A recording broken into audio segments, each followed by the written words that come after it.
Vibrator thing is off. I've turned off the vibration. The vibration thing on your phone. We're not going to be well, I don't know. having your phone for all the time.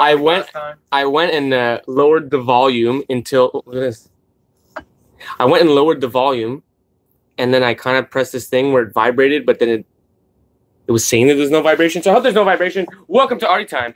Arty Time. Arty Time. Excellent. Excellent. We gotta work on that. Yeah, whatever.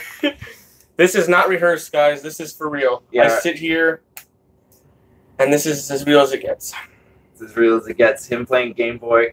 So, yeah, what we were talking about like 2 minutes ago, when we're like, we got to turn on the camera, we're going to talk about this, is if you're an artist, you have to spend money on your career. Oh, it's constantly that here. It's constantly, I'm in the bathroom fixing things because I didn't clean the coffee machine from last time. And I'm telling him to shut up because he's saying really great things. Go to that one because I literally cut you off and told you to shut up because it's I wanted it to be authentic. He tells me while I'm in the bathroom, and then I'm like, you should really rehash that. It won't be authentic, and it'll sound lame. So, go. So, I don't even remember what we were talking about in the bathroom. It wasn't Varsol? Oh, maybe, yeah, okay, yeah, I guess it was. Save your ass with your Varsol. Yeah, I don't know, but, like, I wanted to get right into spending money on your art career, so let's get into that. We have the Varsol here, so... Oh my god, it works out perfectly. It works out perfectly. He varnishes his canvases. Now, me, I'm more rich than him, so I clear coat them in liquid glass. You've had like 2 paintings clear-coated in liquid glass. Listen, one of them was our collaboration. This is 2019. All my paintings are liquid glass or triple thick varnish. Okay, so that's something like I guess that has to do with spending money is buying varnish and varnishing your paintings because there's a whole bunch of reasons you need to varnish your paintings. Varnishing your paintings is important because if they ever get damaged or scuffed, like or coffee stains on them or grease stains on them, true, that has happened too. Or whatever, then you can clean them.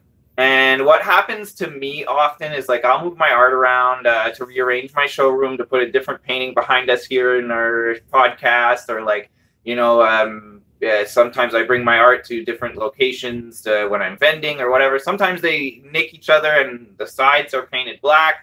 A side will scuff one, and then I'll get a nice black line of paint across one of my paintings. And, And you gasp. I don't, because I know how to fix it.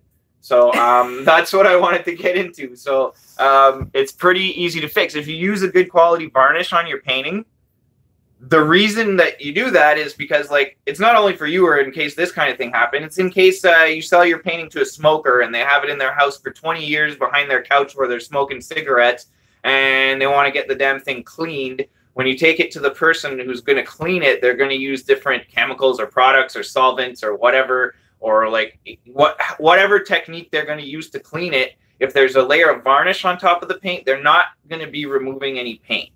Like, it's going to be able to be cleaned many times before the varnish is going to thin down and that they'd actually be affecting the paint. So that's why you want to put varnish on your paintings. Now, the way that I clean my little scuffs is Varsol paint thinner and a paper towel or preferably a rag, because this can leave like little paper bits. But like, if you have an actual rag, like a, kitchen rag or something, that'll work even better. But this will take off your scuffs if it's a paint scuff, and if your varnish is a good quality varnish, it will not ruin the varnish at all. In fact, that's what the varnish is designed to do, is not get ruined by stuff like this. And when I first started, it was I'm actually going to go grab a can of my varnish to show which one I use. It was a big issue to invest more money in a canvas that was already done. Money's tight, and you didn't want to spend that $20 or whatever it was on varnish. But think about it this way. Liquid glass sometimes is only $10 and it does it on you can do a whole bunch of pieces. So stop being cheap and invest in your art. Definitely, because the quality of your art is especially if you're selling to people who are buying it as an investment and they're planning on keeping it a long time. You don't want them to have a nasty surprise in 10 or 15 years when it does go to get clean just from time and dust and whatever, and then all of a sudden the conservator or whoever they bring it to clean it says, there's no varnish on this and cleaning this might damage your painting. And we're either going to have to charge you a lot more to clean it because we're going to have to be way more careful, or do you maybe not want us to clean it in case we ruin it? So, by varnishing your paintings, you can avoid that happening to your clients down the line. Here's the varnish I use. I use Krylon Conservation Spray Varnish.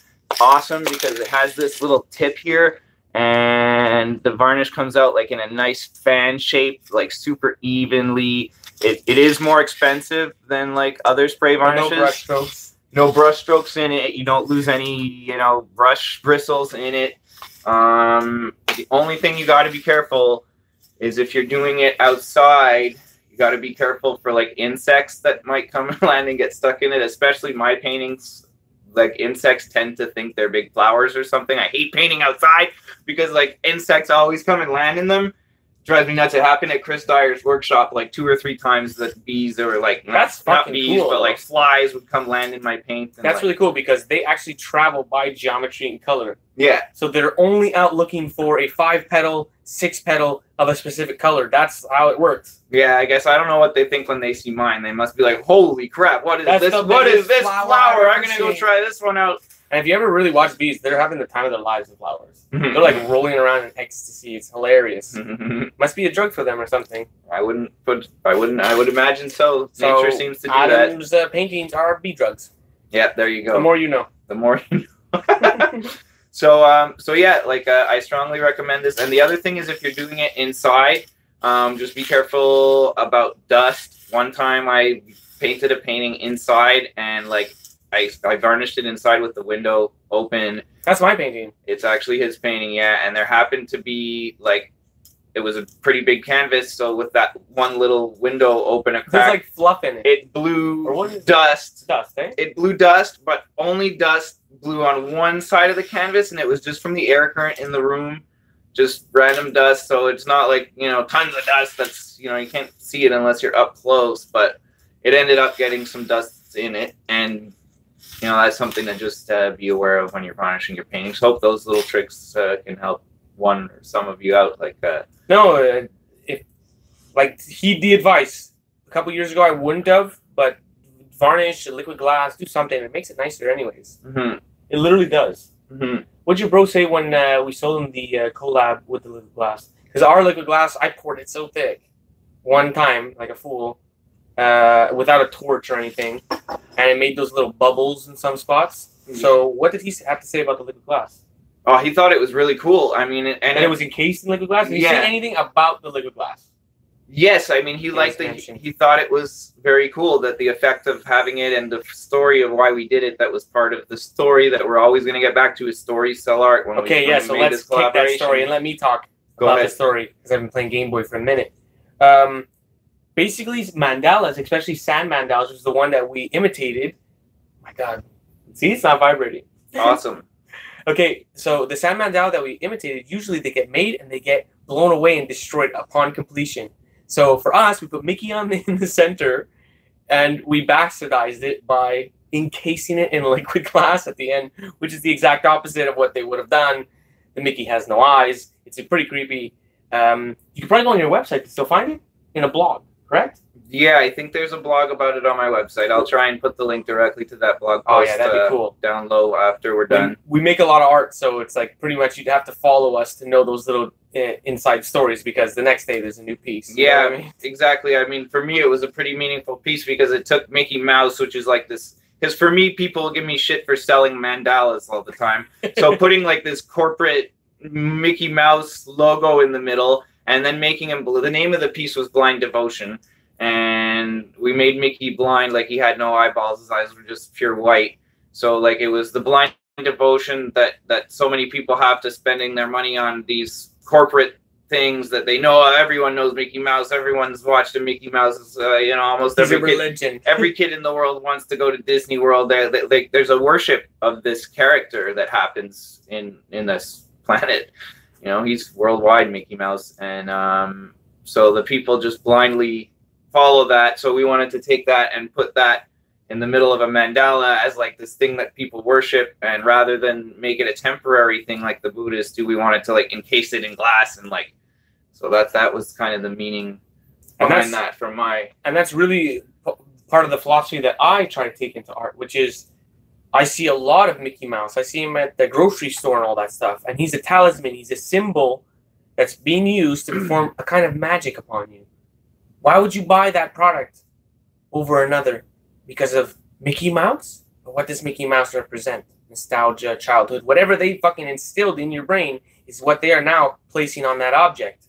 But it isn't true. That object is cabbage. He's literally on cabbage at your Metro. It's just cabbage. It's not Mickey Mouse cabbage. It's cabbage. Okay? And that cabbage is probably shittier than the other one because they actually have the money to invest $10,000 into a marketing and not better watering facilities and nutrients for your damn cabbage. So, what you have to do in the philosophy of bootlegging is taking those corporate mascots and re-engineering them for your mind and the mind of the public so that when they see a cabbaged Mickey, he's the bootleg. He's the corporate idiot. Because you have the other one, the flip side of the coin, which is the cultural one. The one that's made by artists locally that you identify as cooler, and then the corporate one stands out as this janky fucking and it doesn't work anymore. So that's how you diffuse their magic. You diffuse their magic with bootlegs, and that's why it's kind of illegal to do it. Because they know that you're undoing certain magics. Just to be clear, like, he painted the Mickey. So Right. I did nothing illegal. I accepted the money for it. I did something. You painted a sand mandala. You painted. Oh, I did a horrible thing. I'm going to hell anyways for selling mandalas. So what the hell? Might as well paint Mickey on one. He culturally appropriated that thing for the purpose of a joke that many people may not get. Oh, but all that matters is that the person who owns the painting now got the joke and thought it was funny, and we did too, and we had fun making it, and we had fun telling the story. So, you know, it was honestly, it was literally the first collaboration I had ever done, and I think it was the first collaboration on a canvas that you had ever done too, right? That's what you had told me at the time, that you had never actually collaborated on a canvas with someone else. Well, except for like art jams where they're like, get a team of 5 people and win this art jam and win nothing. Okay, yeah, but it wasn't like... Why aren't we winning things? They give free beer, and then the winner doesn't get an extra round of beer. You know what I mean? That's the stupidest, easiest win. But instead, bro, they're giving you free beer every round, and then, yay, you won, but nothing. If you're listening, people that are involved in that thing, give them a free round of beer. So simple. You already have the coupons. And then they'll feel like they won something. I suppose, like, yeah. We don't drink, but honestly, give them beer. Personally, I think having artists paint at your events for free is kind of lame. Okay, well, hold on. Let me really drop you this knowledge. It used to be that the winner could go around defacing the other paintings in whatever way they saw fit. You could throw a bucket of paint on the other people's paintings. What event is this? That was quickly re-engineered into... We don't talk about that. But that was... Bro, see, I'd be way more interested in going to that first version myself. Oh, well, the marketing is selling then. Yeah, like... No, but the artists don't want to do that. I do. You want to go and, like, destroy another man's canvas? No, I want to... First of all, I know I'd win. So, like, it would be, like, hard to compete against me. It's hard to compete against us. I don't know. What are you talking about? We're just going to draw Mickey Mouse and deface him. I guess, but like I think I'd have a lot of fun at the challenge of having the opportunity to face them and then either not defacing them or like just like defacing them in a really insignificant way, just to say, okay, hi, I defaced it, and like here we go, have your nice piece of art back. Like I don't know. Like I think there's different ways that could be played. Let's get into events because I think it's going to lead that way. Yeah, that's kind of where I wanted to lead it, like performing for free as an artist. Stop this! I'm leading it there. There you go. Leading it back to Germ. Here we go. Events are really important for artists, but you got to remember that like it takes a team to make an event. And some people, and I've seen it nonstop, think they want to start events. And they're at the beginning phases of that, and that's okay. But as an artist, you got to know who's in the beginning phases of an event and who's actually running goddamn events. Because you can tire yourself out giving so much at certain events, and it's just not a team effort yet. And a team effort, I mean like, pulling the weight. Artists have to do some of the promo, but the other people have to have done it enough times and been consistent enough with their clientele that it actually works. And there's all kinds of events. Like some events are like can be, you know, say there's a concert happening and they want a live painter. Other events can be craft fairs at churches and schools. And that's what I'll just briefly say this. Church and school craft fairs are pretty cool to participate in because they're usually pretty cheap to become a vendor in. And when people are shopping at them, they usually have a second reason to buy stuff. They are not, when they're making a purchase at one of those events, they're not just buying from you. They're also in their mind supporting that church or school.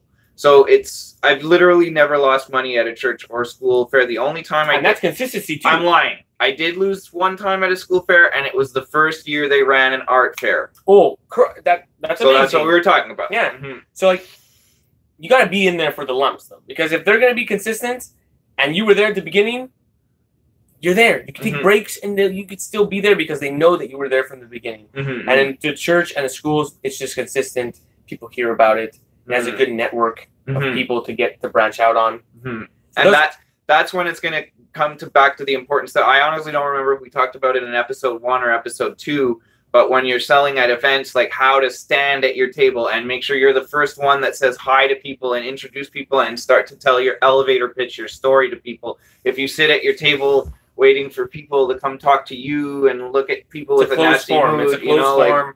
People are just going to assuming that you're like over. You're over it. Yeah, they're going to assume that you're grumpy. Maybe your art isn't for sale. Like they may not even know you're the artist. Maybe you're the artist's spouse. Or you're waiting for them to come back to the bathroom. Yeah. Yeah, and like if you don't introduce yourself and speak to people, you're never going to sell any art. We're in Quebec here, okay?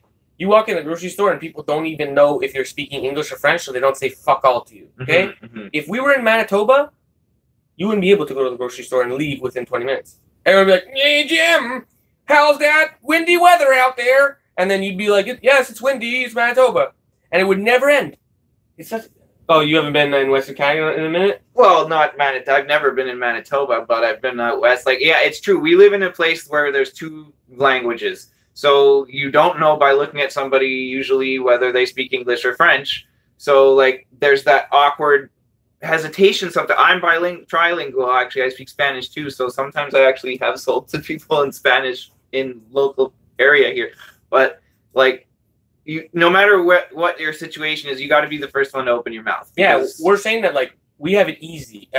Hard. You have it easy. Yeah, you have it easy. If you only speak one language, if there's only one language in your area, like, there's no excuse. Say hi. Yeah. Hey, how's it going? What do you think of the event we're at here? Like, have you ever been here before? You know, there's so many ways you can quickly open a conversation. You can compliment somebody. I was blown away that, like, you're walking down the street and people are like, wait, not even Manitoba. We're talking like BC and shit.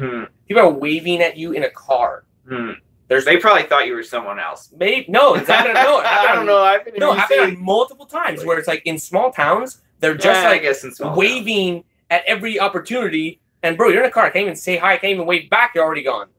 So it's just like, if that's the situation, there's no excuse for not networking. Just leave your house, please, and go to any fucking social event, the church, the school thing, and you're gonna network because they know you speak the same language as them, unlike here. Yeah, and if you are here and you're at a social event, which you went to this weekend, network with other artists. Yeah, even if things aren't top notch and the boys who run it are outside hustling, trying to get people to come up. There's still a chance. There's still a silver lining. You're still going to leave with a couple bucks in your pocket if you network efficiently. Tell that story. All right, yeah. This weekend I was at an event, and it was a little bit slow. It was the first time they'd run like the place. Don't you badmouth my friends. I'm not badmouthing them. They had for a period of time they didn't have a liquor license. Their events kind of went down. This was the first one they've run since they got their liquor license back. So it wasn't like super. It wasn't a popping event place yet. It will be again in the future. So that's why I definitely wanted to take part in it. And so it was a little bit slow. I did end up making some money during the day, but one of the main things that I was super happy about at that event was I met a guy who has a laser etching machine in Montreal. And some of my, here, let me take that off.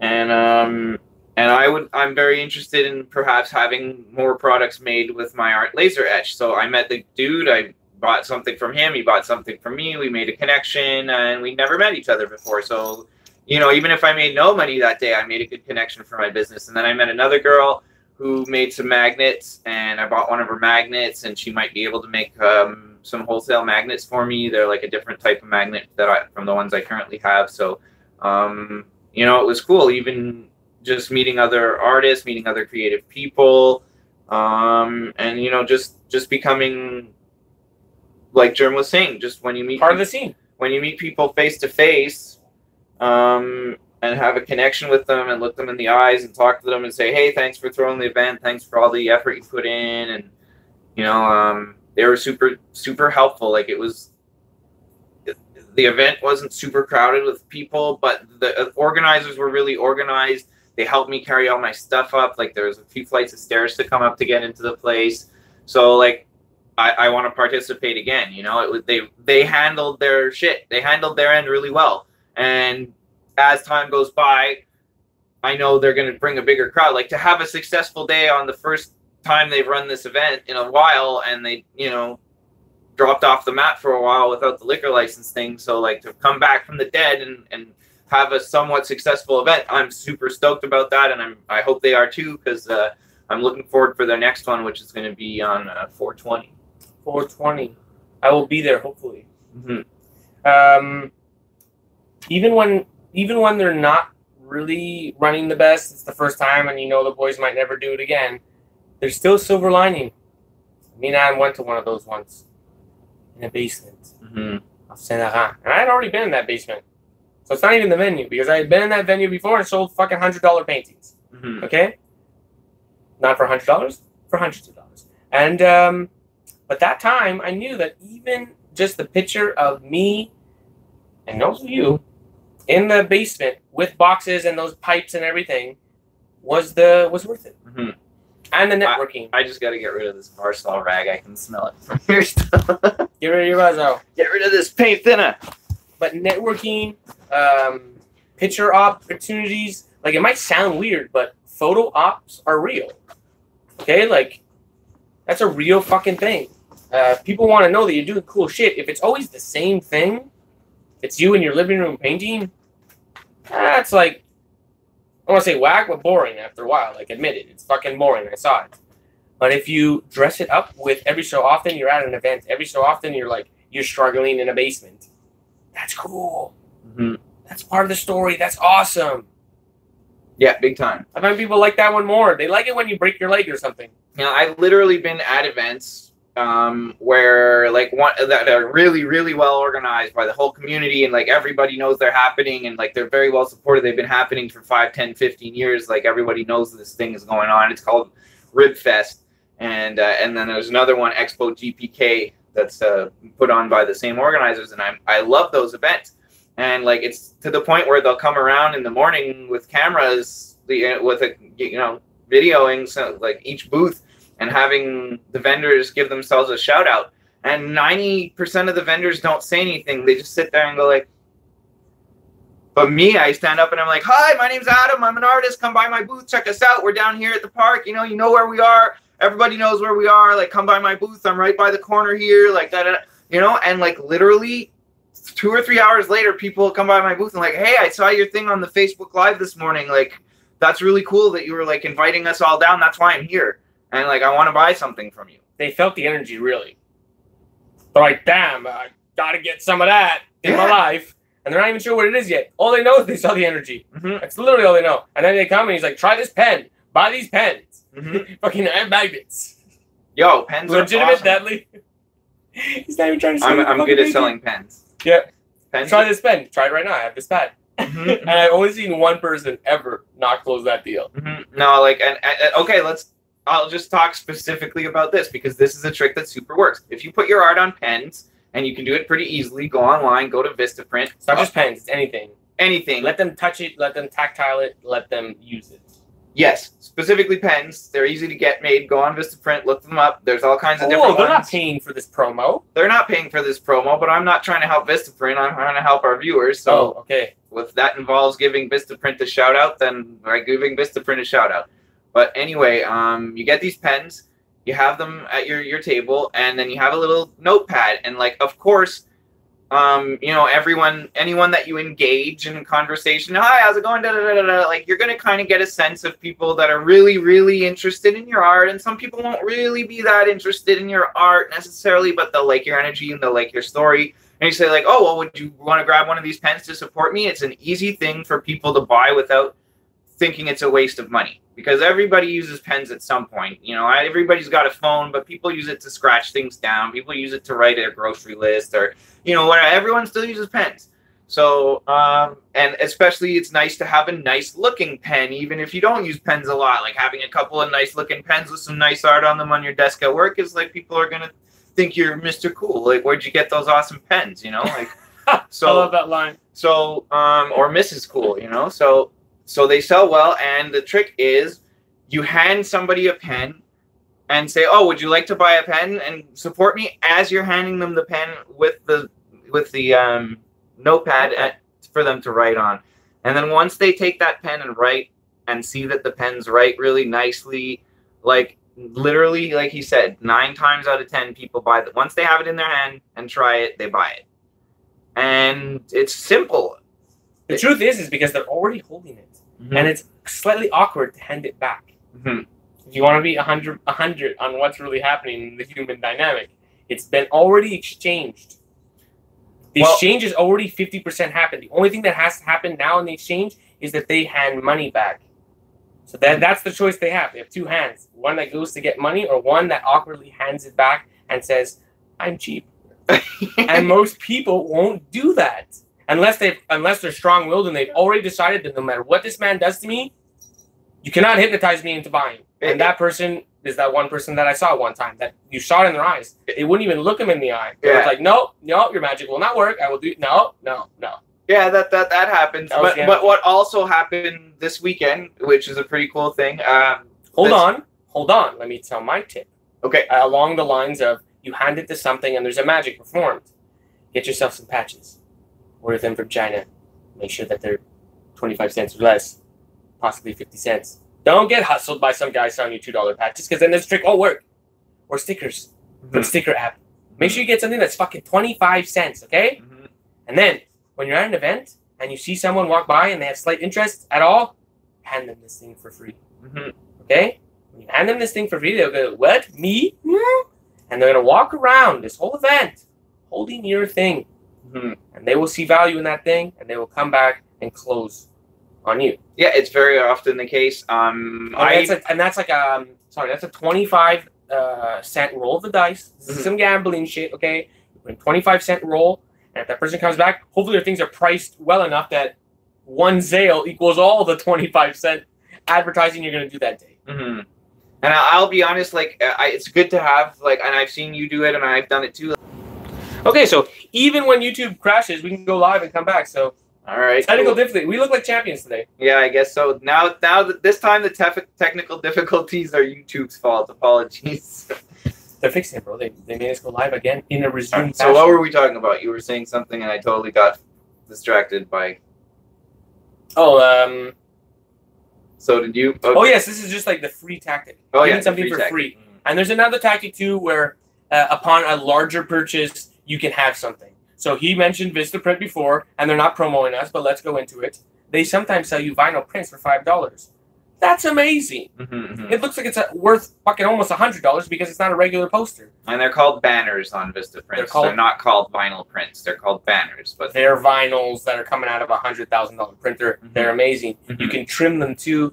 Just print them and then trim them afterwards to make them really look nice. But oh my God, can you clean up on people? If you're showing them that, and you can only get this if you purchase some shit, that's $5 to get them to go in deep. Like, not one thing. No, you gotta get several things. Remember what I was about to say. And you can have this thing. So, 25-cent low end, free, brings them in. And then when they're trying to purchase, have something that comes in and a little trophy. Trophy that says that you spent a lot of money. I think another thing, though, the thing I wanted to mention that I got distracted is having the free stuff is awesome, but what's even just like another good play with this whole aspect is to put the word free somewhere on your table. Like me, I've started giving away free candy when I do events. But that's also I put didn't even high-fiving me fucking today. I didn't see you were gonna high-five me. I thought you were going like this. Like, that's why I do this. But that's like, why I do free shipping on the website. Because the word free is one of the greatest words of all time. People love to know that something's free. If I put shipping, then you're paying two things, really. You know what I mean? There's no opportunity for me to go, I'll take care of the shipping there, Johnny. And it's free. It's a gift from me to you. So free shipping on your website is a great tactic. It's a great tactic. I gotta be honest. Factor it into your prices. What's the issue here? I love when someone says free shipping. I love it. I just have so many items on my website that are very different sizes, shapes, weights. But you factor it into its price. You're entering the price individually for each. Yeah, I know, but the price isn't the same. If somebody orders it from Australia or orders it from Quebec, it's going to be like a huge difference. And to calculate that for all the different products on all the, so like I charge shipping. If you're in Canada, free shipping. Anywhere else, like my website will calculate shipping for you. Yeah, I guess you're right. Unfortunately, it just became too complicated. Here's the truth. If you're in Australia, you're just getting a sick deal if you go on Etsy, right? Because your money sucks anyways. You know that, like, Canadian... It's only 5 cents less. Yeah. But 5 cents less than us. You can't agree more bucks. So you get a deal. I don't know. Go on my fucking thing. Buy whatever. I'm paying so much in shipping that I'm making $5 or something. But... You know, at least it's priced where I'm not losing money. And some Australian outback kangaroo bug is getting some cool shit. Sorry, kangaroo people. I'm not trying to make money. I'm just saying shit. All right, like you got deals. And Japan is not even expensive. Like, I'll be honest, if you want to order, if you want to go on my website and you plan on ordering more than one thing, like, hit me up and ask me if you can make deals, because like it's always hit them up. Like it's hard for me to do that behind the scenes and program it in my website where it calculates it all perfectly and charges the right shipping to everywhere in the world, because the prices are very different in very different places. So we're gonna do fan art right now. That came in, and let us be real. If you're gonna send us fan art, this person paid $10.50 US to send shit to Canada. They're not getting free shipping. It's $10. That's expensive. But this is coming from Bugbat. Nice. Bug.bat. Oh, this is Bugbat. Okay, yeah, he's the guy that made the comment.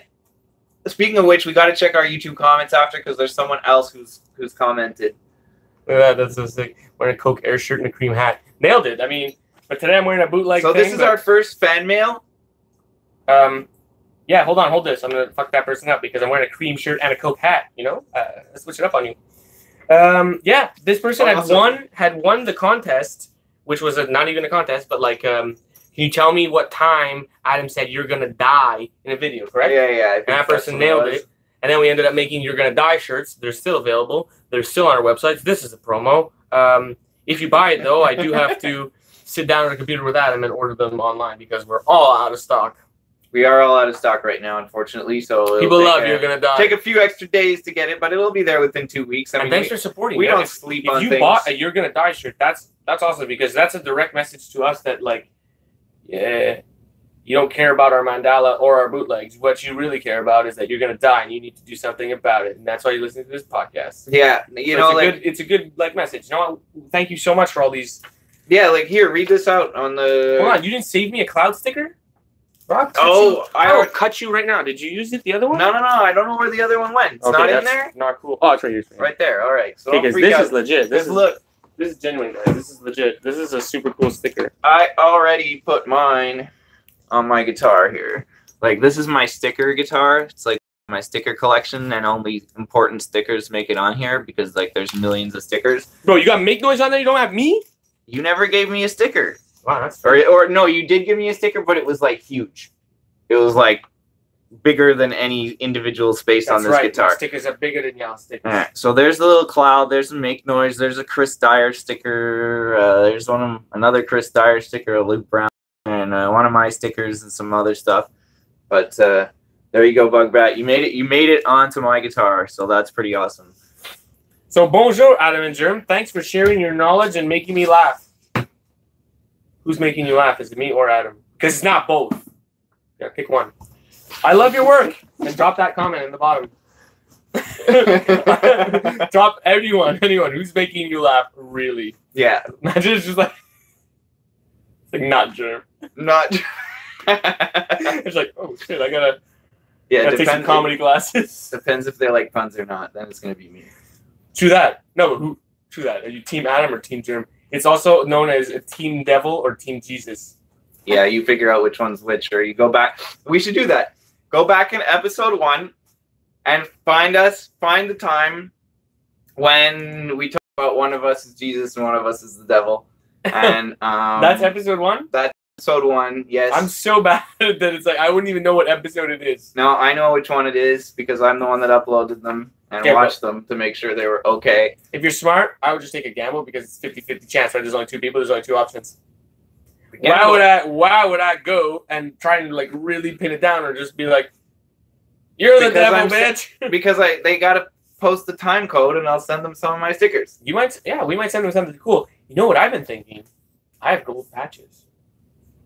I have mad gold patches because I'm rich boy. And I'm thinking that we should be sending that one to people. So send one of the gold patches. Gang, yo. Check my Etsy. That's worth $1,000. $1,000. It's true. I'll send you $1,000 in the mail in the form, huh, buddy? Gold patch. Enter now by telling us the time code underneath.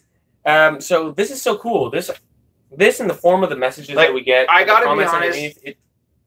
This is like, I gotta be honest. For me, doing this whole podcast has been like super motivating because the feedback we're getting is just amazing. We've got fan mail already. We've only look at the production. We've only done 3 episodes. Adam broke this and defiled it before the podcast, but we kept this one. He kept this one undefiled, and look at the packaging on that. I hope you're doing that all yourself. It looks like you are. It's those button, the regular old school buttons where you like punch your that's printed and then punched in, and the person might not have had the machine themselves, but somewhere in your local community, get out of your house, there's people that have these. Mm-hmm. There's one at the library, and they'll have them in all different sizes. And our library's hooked up. I just did. I don't know how your library is. I'm not signing because it's like I don't want to do this too much, but like I do inks, and I punched them into one of these things there, and you know what? They love me so much that they're not even sure what I'm doing after a while, and they don't even charge me for certain things because it's just like doing everything. and literally they'll be like, "Oh, that's like $2." At the end, when I ask for the price, they'll be like, "That's $2." And I'm like, "Okay, all right." So not even paper money, yo. You're paying them in coins, and they're hooking you up with like you can literally make these things at your local library and shit like that. So like we started off this podcast talking about spending money on your art career. But hold on. And also pricing. Let's go into pricing. No, let me finish my thought train. And a lot of stuff that we're going to be talking about is networking with other artists. So we posted in one of our videos a little timestamp thing where we'd send this guy a patch. We sent him a patch.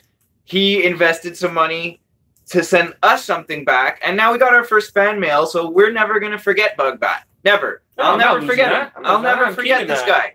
So look, it cost him $10.50. And now he's getting a shout out on our podcast.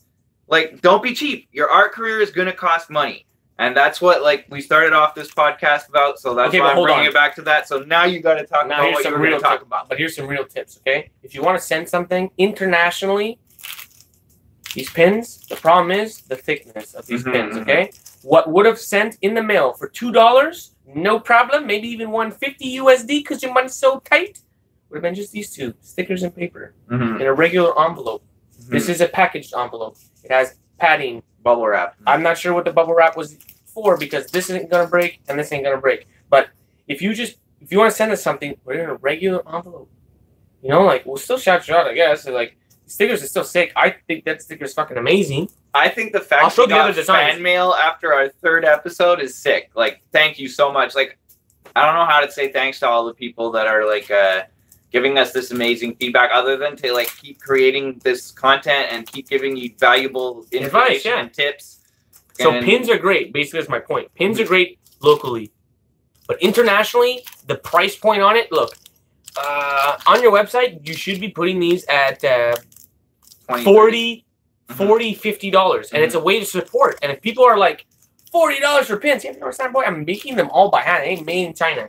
Made by my hands. So, like, it's a way to support me. And if you can't support me at a 20, then you kind of don't need to be walking around with these pins. You know what I mean? Like, dude, even if they're $10, I would give a man $10 for a pin. There's 4 of them here. And if I really support a person and it's going to cost you the mail So please price them We effectively. probably should have checked how much he charges for these pins. Like, we're going to turn around and find he's charging like $200 for the set on his website. Because, guys, you're fucking ruining my thing. Champion. If they're moving and you can do that, but $10, you're going to lose $10 on the ship. So...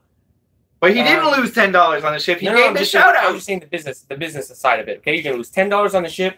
We're going to put his link down there, if too. If it's $20 and you're only making $9.50 and the shipper's making more money than you, rethink it. There's nothing wrong, okay? There's nothing wrong with being confident and saying, you're supporting me. It's not just the product. If it was just the product, it'd be a machine made in China, okay? That's what it is. That's what our society is. And you need to tell yourself that. But it's not made in China, okay? This is Make America Great Again some shit, you know? And it also, like, when you're the artist, too, like, not just when you're the person supporting the artist, but when you're the artist, you have to have that confidence that your stuff is worth supporting. Because, like, the value that artists bring to this world is tremendous. We create things that didn't exist before, and we literally, like Germ says a lot of times, we create magic. We create things that make people go on emotional journeys. You know, somebody looks at my painting and sometimes they'll tell me what it made them think of, or a situation, or a friend, or like it'll bring them back into their past. They'll time travel into their memories through my art, and then they'll tell me about it. And then we'll have a connection, and like I'm telling a story about my art, they're telling a story about their life, and now like our souls have connected on a deeper level, and we both move on through our lives having grown as human beings with that little connection. Let me put it this way. There's two most powerful magics in this world is music and art, and arguably art is more powerful than music. The way I saw short term, music is more powerful because it infiltrates the mind aggressively. You cannot enter a room that's playing music and not fucking hear the music. But if the music played 24/7 in that room, you'd be pretty pissed about that room and you wouldn't go in. A painting is in there broadcasting its magic 24/7 in a room, and you can take it. I saw a meme the other day that said that art lasts longer. That art decorates space and music decorates time, and I think that's pretty cool. Yeah, but also I'm also a musician. Like, but check out on this YouTube channel. You can go and check out my other guitar videos and hear me playing some music. Space and time is one and the same in our fucking dimension that we're in right now, and that's why on a vinyl or any record, art will be selling the music before you even hear it. Very true. Okay. Yeah. Well, we come from a generation where you went to check out music, but really what you were checking out was the art that the artist selected to make you think of what their music was before you played it. Okay, and that's it was the most important thing if you were a new artist. Yeah. Was to get fucking bomb art. If you got shit art, I'm not gonna lie. Like I didn't really know anything about Tool. Like I'd heard of them, but when they released Lateralis with Alex Gray's art on the cover of Tool, that's what made me buy a Tool album, and now I'm a huge Tool fan. Like I have a hopefully they'll release another album before I die. I have the fucking Lateralis eyeball that Alex Gray made. We should send the guys from Tool some "You're Gonna Die" shirts, but like, remind them that so are all their fans if they don't release an album soon. But my story for Tool is different. Like I had a friend come over to my house and I had a stereo, and I think it was on CD or something like that. He had 10,000 Days, but bootlegged.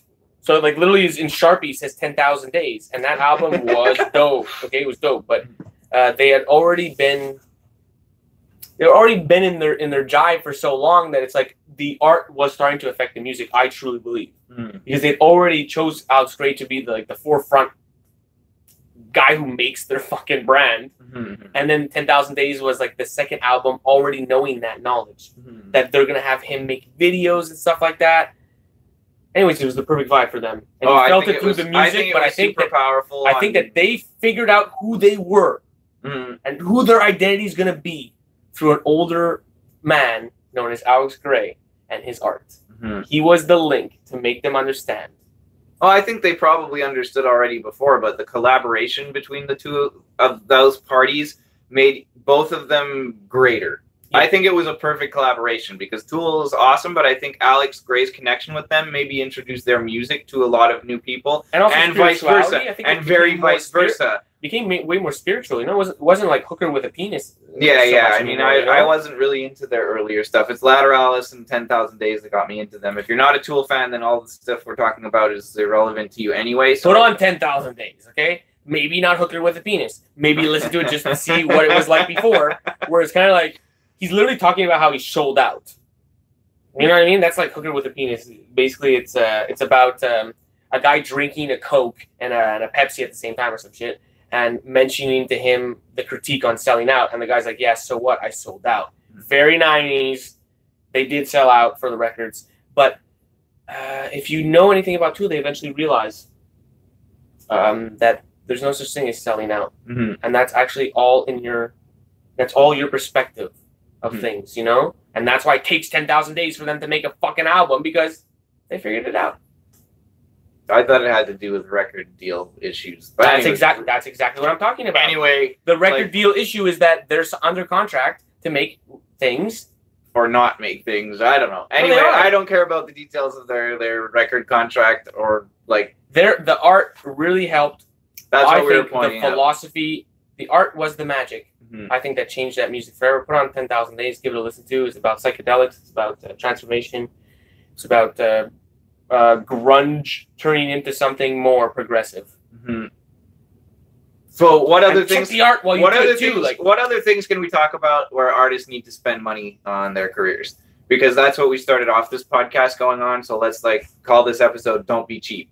Oh, cool. Okay. Something like that. Because being an artist, I come across so many artists that ask me for advice, and like for simple things like how do I get prints made, and I'll be like, well, you go to a print shop, and the more prints you get made, the better a deal you get. And then they're like, how much did you spend on your prints? And I'll be like, I spent about $1,200 on my first run of prints because I got almost 1,500 prints made.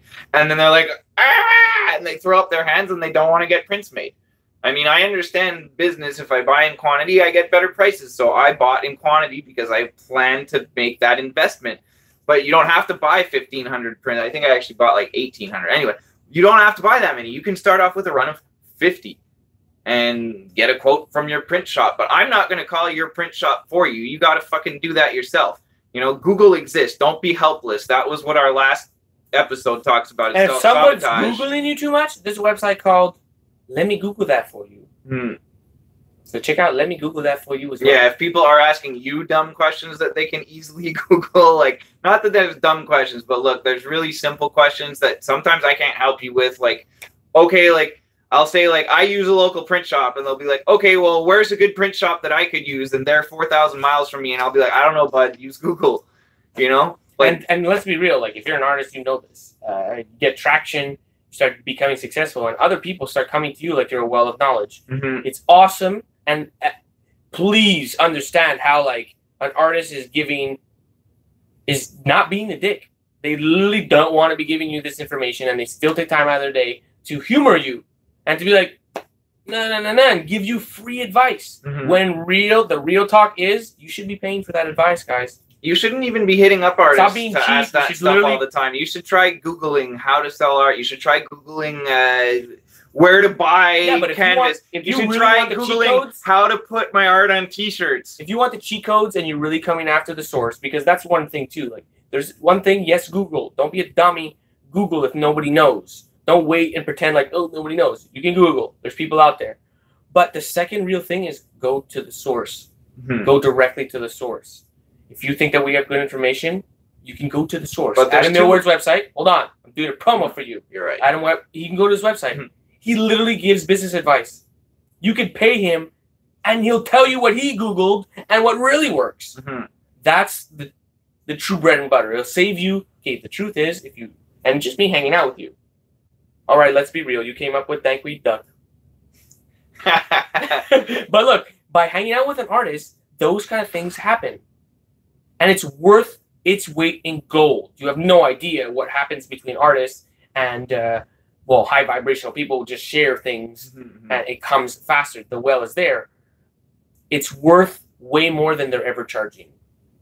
What people have given me, what Chris and you and all my friends have given me, there is no payment for it. And if there was, I might have been hesitant because it's before the fact. But after the fact, I would have paid hundreds. Well, I did pay hundreds. I took Chris Dyer's workshop 2 times. He's actually having another one real soon coming up in April to mid-April. We'll put a link to that too. We're going to have tons of links down in this episode, but whatever. Thanks for the shout out. He appreciates it. I like shouting out all our friends and other people who who shout us out, man. It feels good. Feels good to turn around and help I went to Chris's in Miami, and yeah, the people come in. They don't necessarily know each other, and after the end, it's like a I don't want to say a brotherhood because there's women in there too. It's a family of people now that really they can ask questions between each other now. That's what happens. Yeah, Chris even has and they're from the same place, so it's like, hey, who are you using in Miami? Because we're fucking in Miami together. It's not like you don't ask Chris, he's fucking in Montreal. He doesn't know about your Miami stuff, but he gives you other tidbits while you're there. And in Chris's COSM workshop that he's doing, there's actually a whole day that's on, or a half day that's on the business side of being an artist. And I learned so much valuable information in those couple of days with Chris that I took it again. And each time it cost me over $1,000 Canadian to take this workshop, because I had to take the workshop, I had to pay for the workshop, I had to pay for the lodging, I had to pay for my train ticket there and back, I had to pay for my food while I was there. And because I'm an artist, I got to write it all off as a business expense, which is awesome. But and don't forget, you can do that too. Like if you're taking your expenses and keeping track of them to, you know, run your business on the up and up, then you can write off all kinds of things as business expenses. You want to say anything about that? No. Good people pay the taxes. What I want to say is that Chris, we actually filmed one of those classes, the ones at COSM. He's offering it on his website. It will be pulled. True. So he'll link that. It's going to be pulled soon because we're making an even better one. I don't know if it's going to be more expensive or not, but it'll be different. So like that one might get pulled entirely because COSM believes that they want 50%. It becomes a whole issue of like down the line having someone constantly, we're paying constantly for something like that. It's just like, we're artists, bro. We don't keep track of those numbers, and it could tarnish or stress a friendship. So and this wasn't in talking before. This came after the fact. So please, sometimes, guys, I know we're artists and we like to just say things, but sometimes it's good to get things in writing because this isn't a negative thing towards COSM. It's all love, but in the business world, not having things in writing like that, and then after the fact, change the manifestation of the thing we were trying to create. We thought that it would just be good promo for them. We didn't think that they would be asking 50% for the scenery, and the scenery could be anything. So to offer the price at a better value for people all around, that manifestation. Really, there's no replacement for actually paying and taking the workshop with Chris in person at COSM and getting all those photo opportunities that are worth so much money. Check his fucking profile right now. If you are watching this anytime recently, check his profile. He literally just posted him. It's his 7th time going, and he posted all 7 times the photos he has with Alex Gray. Just him alone went for his own photo ops, and you're like, oh goddamn, that guy's with the most famous visionary artist 7 times. I literally like I've mentioned this a lot of times in the podcast already. Did you mention that you're at the shop? Did you mention that you sell things at the COSM? Oh no, I didn't. I have some of my silk scarves are available actually in the COSM gift shop. And how did that happen? That happened. I upgraded this Pikachu. That happened because I wasn't afraid to spend money on my art career. I actually went to another workshop at COSM that's run by a lady named Rosie and her husband Mike. It's amazing. It's a mandala workshop. And I went to this workshop assuming like it would be an art thing, and it really is not at all an art workshop. Well, it can be. Like she does teach sacred geometry. If you ask her how to do that stuff, she can teach you that. But this workshop is more of a healing thing. It's focusing on diving deep inside and expressing your emotions on paper and getting stuff that was stuck in your subconscious out that way. So it was a really new experience about making mandalas for me. Plus, we were using pencils, colored pencil on paper, which I never did before. I mean, when I screw something up on paint, I can paint over it, and it's done. You'll never know that there was anything screwed up. But with colored pencils, there's no mistake. I mean, you can erase, but it's not the same. So, you know, I learned a bunch. I made networking connections, and then at the second I've taken this workshop 2 or 3 times. I think 3 times already. I'm actually taking it a 4th time. I'm going again in May. I can't wait. It's amazing. They're like family to me now. And so by networking and spending the money to go there and like taking this workshop 2 or 3 times, Rosie and Mike introduced me to Allison Gray, and they spoke very highly of me, and they allowed me to hang. Pause. third-party marketing is the best marketing. It's authentic. It does not come from you, so it's not cringy. Look how cool my art is. It's cringy. So by networking, third-party marketing happens. That's the best marketing. I resume. So anyway, they also let me hang up one of my tablecloths that I have, one of my wall hangings slash tablecloths on the wall in the room during the workshop, because she doesn't really sell a lot of her art, Rosie, herself. So when Allison came into the room, she was blown away, and she said, "Wow, who made this?" And Rosie said, "Adam, that guy I told you about." I can't stress that enough. She literally was blown away. She was blown away. She stopped in her tracks. She stopped dead in her tracks, and she was blown away. In a room full of art, one piece had changed or had entered the room, and it was enough to profoundly interrupt her life. I was terrified I was going to get shit for putting pins in the wall to hang it up, because I found out late, like, there was a volunteer staff member who told me I could put pins in the wall, and later a non-volunteer staff member came by and said, "Where did those pins in the wall come from?" So when Allison turned around and went, "Whoa!" Like, at first I thought she was going to go, "Who the hell put these pins in this wall?" But thank God she was going, "Whoa," because of my art. Like, my heart jumped up and then went even higher when I found out it was because of my art. It was an amazing, amazing moment. And she told me, she said, "This would look great on silk scarves." And I said, "I have it in silk scarves." And she says, "Do you have any with you?" And I said, "Yes, I do. I had brought some with me to show Rosie and, the other people in the workshop." And so I ran upstairs. I got one. I came downstairs all out of breath and showed Allison, and she was just amazed. And she said, "We want to have these in the gift shop." So she told me to contact the gift shop manager and make it happen. And we did. So go to the Cosm Magi shop. I think it stands for Mystic Artist Guild International. It's like basically they're a family of affiliated artists who... But plural magicians is magi, so I don't know why they have an acronym for that. It's like extra. Well, because it's cool. So, Mystic Artist Guild International. It sounds cool to say I'm part of the Mystic Artist Guild International. It's almost like if a normal person came nosing around. What does magi mean? It's like, oh, it's an acronym. It's an acronym. Yeah, no, but I mean, it's also like a lot of people associate it right with the four wise men, or the wise men of the Jesus story. So wait, who's Jesus? Who's the devil? You're the bootleg Jesus, so I don't know if you had any wise men. You're just a bootleg. But yeah, so look, that's how that happened. And again, it comes back to what we were talking about, is like, don't be afraid to spend money. Yes, it costs money to get vending tables at events. Yes, it costs money to go to workshops and network with these artists who give workshops and who are like way further along in their career than you. But meeting those artists and saying hi to them with FaceTime and then connecting with them, and you've actually helped their career by spending money on what they're offering.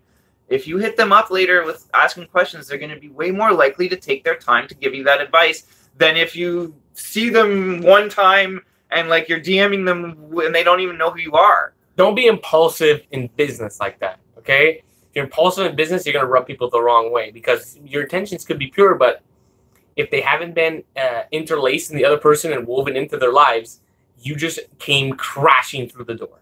And you're like, "Stop everything, and I want to make custom toys too." And you're like, there's a process to this, and it costs money for this, and it's serious business, that the artist had, in my case, me, had invested in. And you come crashing through the door, you got to understand that, like,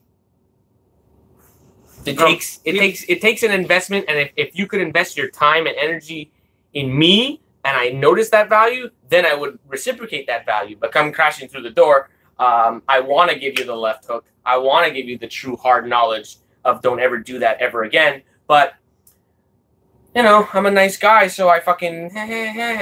But the truth is, because now it's not directed to anyone, that's the worst move you could ever do.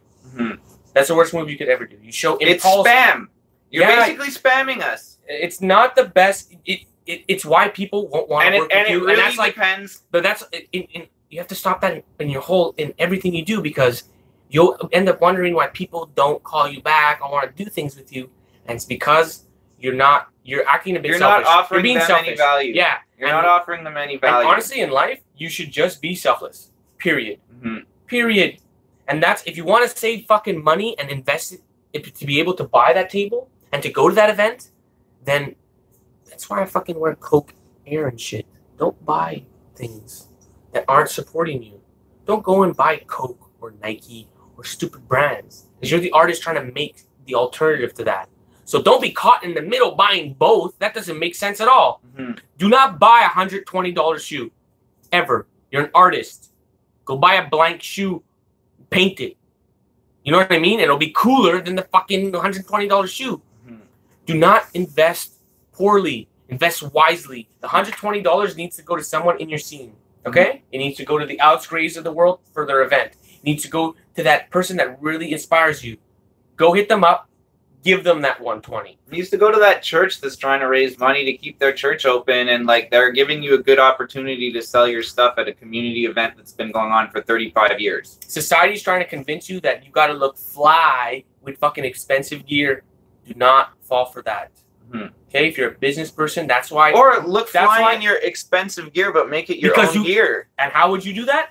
Investing by money, saving money, and spending money. And then you're wearing. You gotta spend it. And you know what? This costs, when you're the artist, the cost price on that is low, bro. It's like $40, could be $40, $50, right? Something like that. $40. Excuse me, but try and go to a store and get gear with not even your art, not even your art, like yeah. not even your art. Let's go lower. Nike's logo on it. Oh yeah, $100. So that you could broadcast to someone else. Yeah, I'm also wearing the Saturn swoosh. Look at me. I'm wearing the Saturn swoosh. It means just do it or something. I don't know. LeBron James. You literally are like, you're confused. What is that? I mean, I've never seen that before, maybe, or I've seen that before. That's sick, even better. But oh, this is my art, embroidered. We're literally both wearing embroidery. It's amazing. This is my art, embroidered on a garment. Saturn's rings have exploded. When I wear these things, people always come up to me and they're like, "Oh, is this like a patch?" And they want to touch it, and I'm like, "No, it's embroidered." Like, and I'll be like, "Remember back in the day when you had to rip out the little starter star?" And they're all like, "Yeah," and I'll be like, "Well, that's what it is." Brought it back to the real, not that China, not the China, real, made here, made in Canada. I don't know if Canada or the U.S. Made in North America for sure. I think Canada. I don't think they would cross the border and pay a duty on it. It's a big Probably business. They would not. They would think outside that box and have a facility. I ain't giving away that secret. You have an embroidery machine. That's the secret. I went and bought an embroidery machine because I saved enough money. And like, I love to support people in my scene. And I think at that point, I was a bit selfish. You know, I held back because I knew I wanted to make a bigger play. But now I'm looking, now that I made those plays, now I'm looking to rack stack some cash and go to some local screen printers and hand them some money. Maybe some artists that are doing some good things. Buy some art from them. Oh yeah, let's like that's powerful. Oh yeah, go for it. At my event that I was at vending on Saturday, oh man, I wish I wrote down her Instagram name. Her name was This is another advice. Catalina, and she had some amazing art. I'm from Montreal. Anyone from Montreal is going to recognize this building, the Farine Five Roses building with the big sign on the top. And my parents lived right across the river from that, so I've seen that like in my life since I was a little kid. So when I saw this on her table, I thought it was a print because she has it for $15. So like I looked at it, and you know, I collect art, but I don't really buy prints a lot because they're not as good as an investment as an original piece. And I told her, look, like I'll see how my day goes, and I'll come by if it goes okay, because I really like that piece.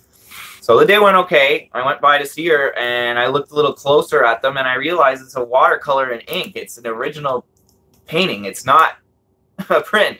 So I pulled out my $15 like quickly, and I gave it to her before she changed her mind and raised all her prices right in front of me standing there. But I'm very confident I made a good investment in this piece of art because she's diligent. Her style was amazing. She's super talented. She's not afraid to get out there and spend money to rent a table. She was young. I think she was like 22 or 23 or something, maybe even younger. And she's already hustling. She was working as an art therapist. She's running an art gallery at a hospital. Like that's like a art. It's basically not a for sale gallery. It's like just to display art. To display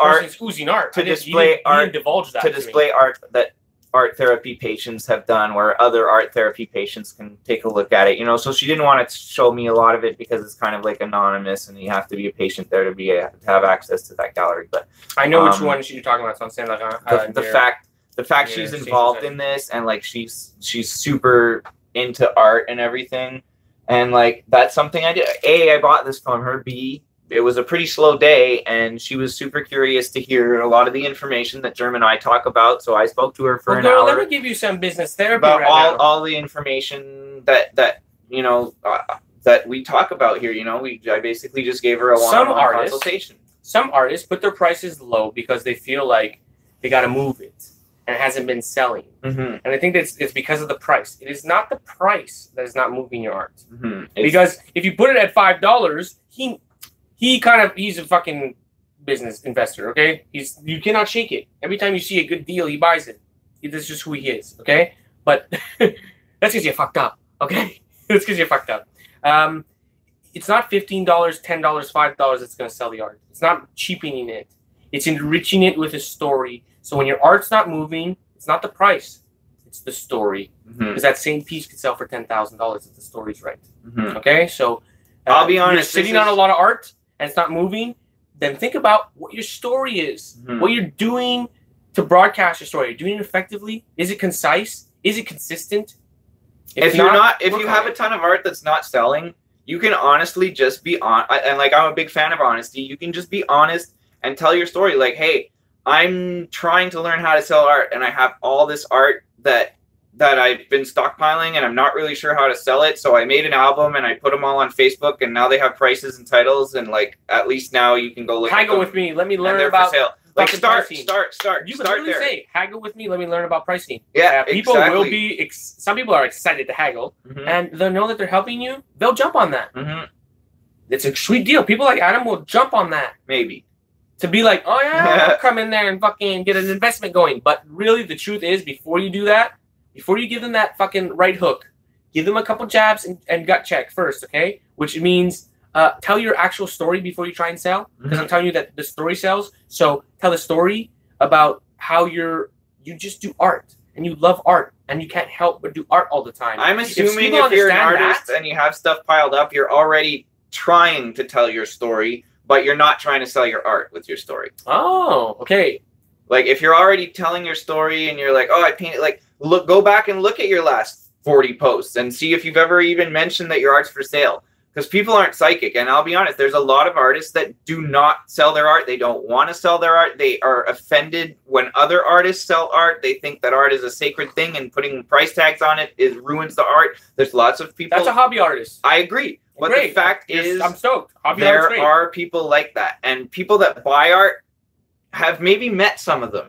They've maybe seen art they like and they're like, hey, can I buy that? And the artist is like, oh, how dare you ask me if one of my babies is for sale? And now that person is afraid to ever ask any other artist if their art's for sale. Yeah, I've definitely experienced that where I'm in the art world and I'll ask. I'm asking for business reasons. I'm not asking. Sometimes I ask to buy, but really I'm asking because I want to gut check you. And I get it sometimes where the people are like thousands and they're pretentious. And it's like, you know that I don't have the thousands right now. You know what I mean? So really what you're saying is like, fuck off with a lot of money. Be more polite about that, I would say. Pretentiousness is not good in business. Be adaptive and fucking be aware of who you're talking to. You know what I mean? Also be aware. If a person came in and they're broke as fuck and I know they can't afford it, be nice. Also be aware when there's trolls. Because, you know, if you're charging a lot for your art and somebody comes to troll you with like an insult about it, that's a whole other story. That's not charging a lot for your art isn't being pretentious. Looking down your nose at people about it is. Yeah. You know, so like, you know, that's a fine line. There's a fine line to walk there. And a lot of people will never get what side of the line you're on, and they'll think you're a pretentious asshole just because your art costs a lot of money. They don't understand. They have a paycheck every week. They've never gone 3 months in a row without selling a painting. They don't know what it's like. So, you know, like, don't take it to heart if people approach you with that attitude. And again, there's a sacredness to supporting the arts. The price is a little bit higher. That's why, if you're wondering why certain art pieces are $10,000, it's because that artist is at the top of the culture, and they need the $10,000 to be at that spot for all of us, for society in general. If you want fucking society to have a museum with nice things, then a portion of society has to divulge money for those things to be in a museum later. That's why there's great musicians, because we build great orchestra theaters. And because there's they all were playing kinds, a cardboard box, it would suck. The great thing about the art world is, like, if you're starting out, you might not have encountered the passionate people who spend their money on that yet, because you're not in their circles yet. And that's part of the thing that we're talking about. That's part of the thing we're talking about. Spending money to getting into those circles. Money is just a symbol. But sorry, like, not money. Spend time, energy. Sometimes that equates to money. A lot of times it does. Yeah, but time and energy, because sometimes you could literally just doing your 180 strategy, giving comments to people on social media, and that's spending time and energy and not spending money. So it's one of the first tactics you can do if you're not money bags. Just start with those tactics. Yeah, there's lots of ways you can start for like little or low investment, you know. But getting a business card, you know, in 2019, you still need to have a business card. I make money off my business cards. I give my business cards to people, and they call me back, or they visit my website, and they're like, "Hey, I had your," you know, maybe they don't have a plan with internet. They meet me at an event. They don't go visit my website right away. They have my card though, and then they visit it when they get home. Okay, and they sign up for my email list, and they write me. He's probably right that I should probably have a business card, but I've been relying on the patches as the business card, and the general consensus of what happens is amazing, and that's why I don't necessarily want to hand out business cards. I think that two different demographics, one will react to the patch, one will react better to the business card. It's just not like because it's not a business card. Because it's not a business card, you end up seeing it on a desk in display. A business card goes. Me, I'd put a patch in my pocket, and like what'd you do with the patches? I'm sorry, what'd you do with the patches? Other than Germs patches, which I have a special setup because of the fact we're very close friends, and we've had long conversations about rituals to do to bring prosperity and just like improve your mindset and yada yada yada. So I used his patches to make like a little, I call it Patch Mahal. It's like a little mandala made out of his patches that like I kind of just have next to my desk as a reminder that that abundance can come in. But that's where I'm seeing. But if I also bought all those patches, most of them he didn't give to me. I bought them. He gave me wholesale prices, but most of them I exchanged money for. And if somebody random that I didn't know on the street handed me a patch, I'd put it in my pocket and forget that it was there. If somebody handed me a business card, I would put it in my. Okay, So that's what I'm getting at. I'm not meeting people randomly on the street, although I do it sometimes. I do it sometimes where I but a business card, I hypnotize someone. I hypnotize someone in a weird way. Take a card, and I give them a patch. Card. But no, this is more like when you order a shirt from an Etsy or something like that. It comes with patches and stickers, and that's like I don't want to give you my business card. That's not the situations I give out business cards in. And I guess you have your other strategy with the handwritten note and the which is if you want to go into that. Yeah. Which is another way of investing time and energy. Yeah, I mean, I think we spoke about it before, but anytime anyone orders anything off my website, even if it's just the lowest price thing on my website, you know, sometimes I put my stickers on sales for like $6, $7. Whatever you order on my website, it always comes with a thank you letter that's personalized to you with, you know, thank you for purchasing whatever it is you purchased. And a little message from me about what my art means to me and how grateful I am for you supporting it. And I do a little hand-drawn mandala doodle on every single letter. And it's unique. Like, I don't do the same one every time. You're going to get a unique doodle, a unique piece of art from me signed. It's nuanced, but that little bit of time and energy radiates. When the person opens it, that thing comes flying out at them, and it radiates. They're shocked. Well, it's that whole Allison effect again, where they're like, "Oh my, I didn't." I think it shows I care, because almost everything you order online these days, like, is not personal. Like, even when that's why I hate those Society 6 and Redbubble things. Me too. Again, this is nuance. I mean, if you don't care, you don't care. But I'm a person who cares deeply about things, and the nuance of another person selling a product that isn't even made yet, I don't know. It doesn't jive well with me. First of all, you're giving them all your profits.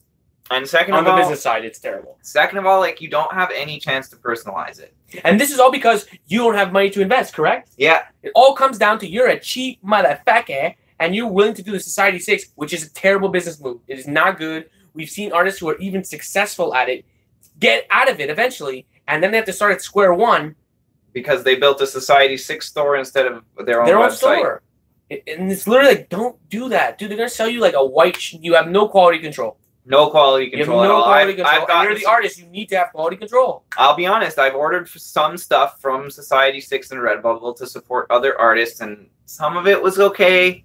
Some of it was pretty low quality, and I knew it wasn't the artist's fault. So I didn't want to turn around and blast them on social media for this, low quality thing I got. But I also didn't want to turn around and shout them out for this low quality or thing buy more, or buy again from Society 6 for that product. Like, so it really turned me off of Society 6. I don't want to support artists that are on Society 6. I want to support artists that are really out there making their own thing happen. We'll support you with free knowledge. Watch this podcast. Yeah. And close your fucking Society 6. Open an Etsy, which is free, or invest. And have yourself a website. Website's the best way to go long term because look, when Facebook went down and stuff, at least I still had my website. When Facebook's algorithms changed, I know Instagram's algorithms are going to change later this year. I've heard. I'm in a bunch of entrepreneur circles. You want to hear the real truth? You're not even going to be able to post stories unless you go live. And the only people that will go live is 10% of the population. So 90% of the population will shut their mouth and check out the ads. And that's their plan, to silence everyone. They know that live people don't want to do it because it's a bit cringy. And it's also it also really limits your audience to the people that are there now. Yeah. So that's what they want to do, to silence everyone. You will have to go live. So get prepared to go live. Just get prepared. We're live right now. Get prepared for Instagram to be a lot harder to reach your fan base. If you're not prepared for it, it's going to smack you and you're going to not know what hit you. It's going to hit you like a truck. All of a sudden, you're going to be missing 90% of your viewers on your stories. All of a sudden, you're going to be missing, your organic reach right now on Instagram is between 5 and 10% of your followers, somewhere around there. And it's going to get cut down to like 0.05%, 0.5%. So be prepared for it. It is going to happen. Facebook owns Instagram. That's what they did on Facebook. Facebook is now a profitable business. Their shareholders make money because of all those things they did. It pisses everyone that uses Facebook off because they don't care because they're making money. Yeah, because we made the platform. Instagram is going to do the same thing. They're going to start putting even ads in Messenger. You're going to have hard time sending links to through Messenger. They're going to block links that get reported as being spam and stuff. And like all it takes is 2 or 3 people to report your link as spam.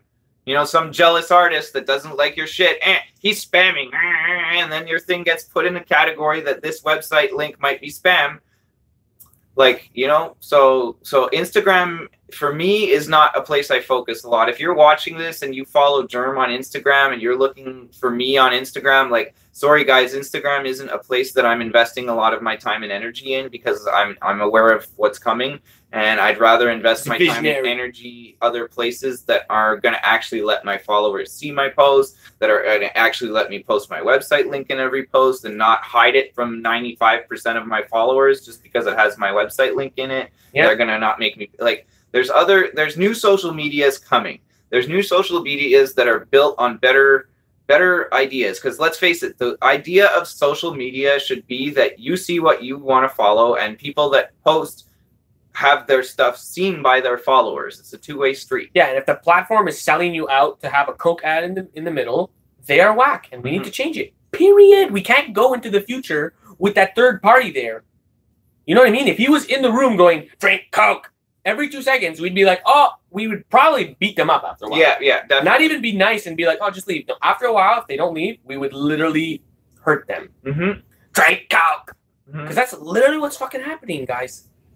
Someone is yelling at us visually, audially, to drink Coke and things. And it's malicious, and it's wrong, and it's mean. We don't like it outside, and that's why I'm part of the subculture of graffiti and street art, which is trying to point that out, that those things are put there against your will because someone took cash and put it in your pocket. Now, I'm not going to lie. Don't think that like there's just a Calvin Klein ad right there because no one got paid. No. Someone got paid, and there's a reason why they got paid, because they know it's super annoying for you to have Calvin Klein there. So someone's like, oh yeah, you want to piss everyone off by having Calvin Klein there? You got to pay me. The city's accepting money for this. Did we agree for that? And where does that money go? Who really gets that money? Does it go to schools or what? where does it go and why is it happening? And why is it not a beautiful piece of art that's just telling you, have a nice day? Why the fuck is it a naked chick in a jeans and it's literally trying to make you think, if you want naked hot chicks, you got to buy these jeans. That's literally what's happening. It's like a college guy on the corner telling you stupid fucking things. Just get her, bud.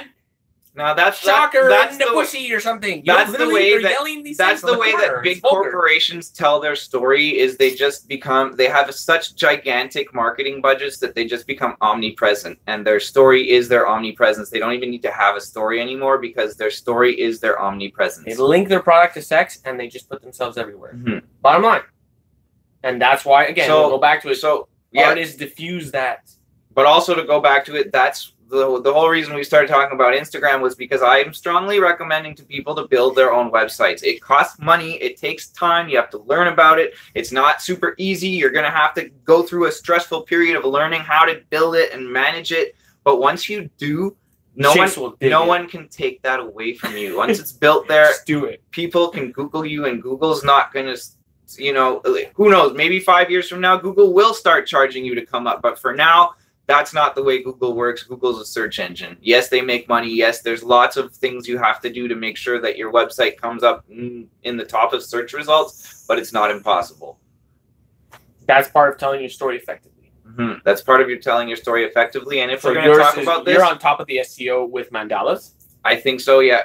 What keywords? Because look, what we're trying to say is when people go to Google, they're typing keywords, specific words.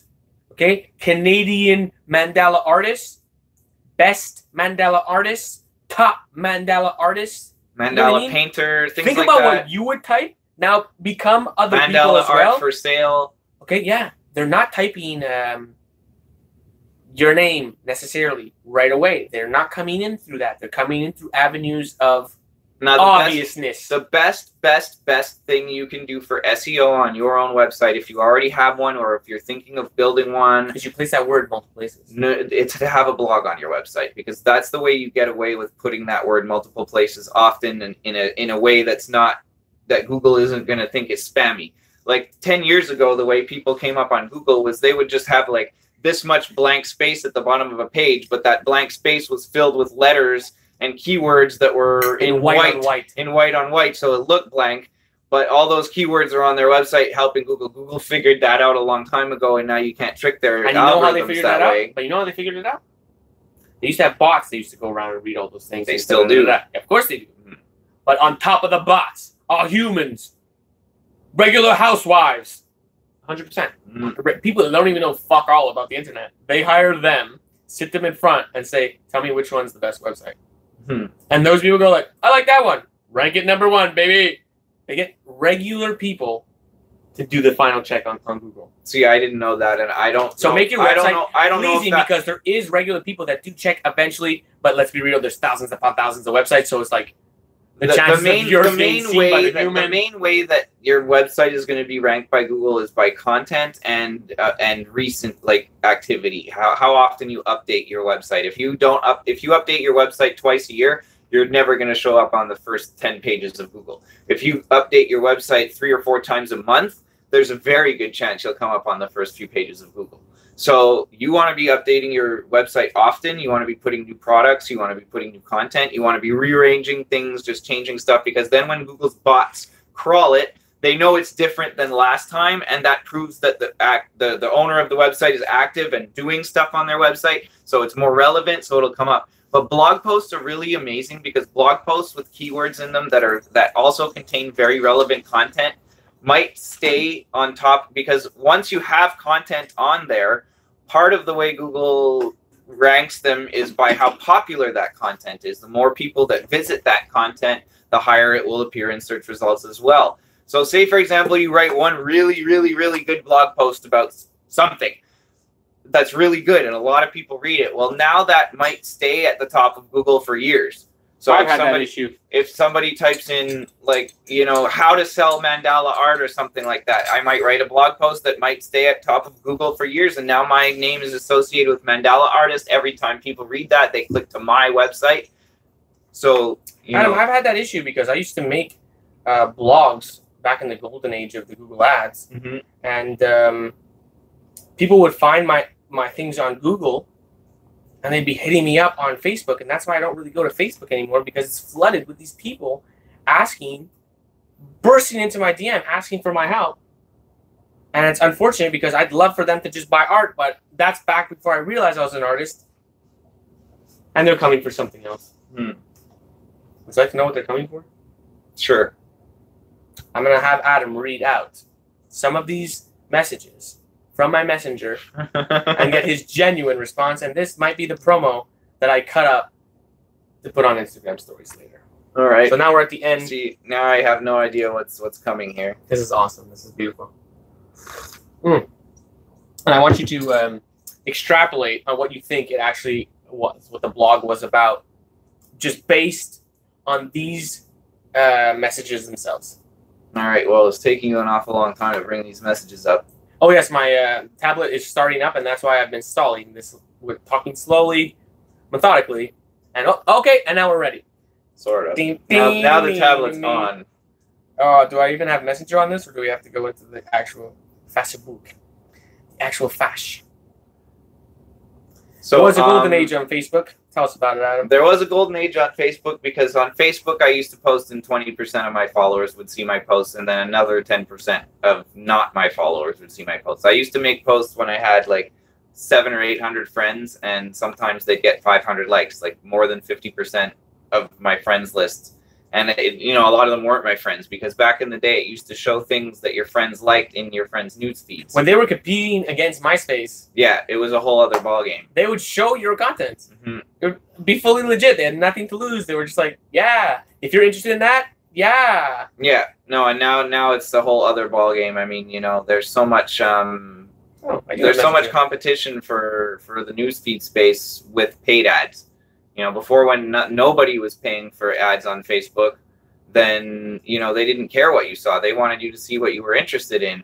Now that people are paying for ads on Facebook, they don't care what you're interested. They want you to see what those people are paying for. So Facebook has completely changed, and it's much harder to link up with people. I mean, even if I join groups on Facebook now, I'll join new art groups and I'll post in them, and the only people that will like my posts are other friends that are in the same group.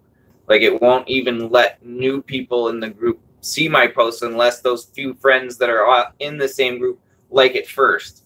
Then it'll show it to other people in the group. But if those other friends don't like it first, then it's going to be like, oh, well, if even your own friends don't like this post, we're not showing it to the other 8,000 people in this group either. And let's be real. I'm on my Messenger app right now. They updated it. Oh, wait, here it is.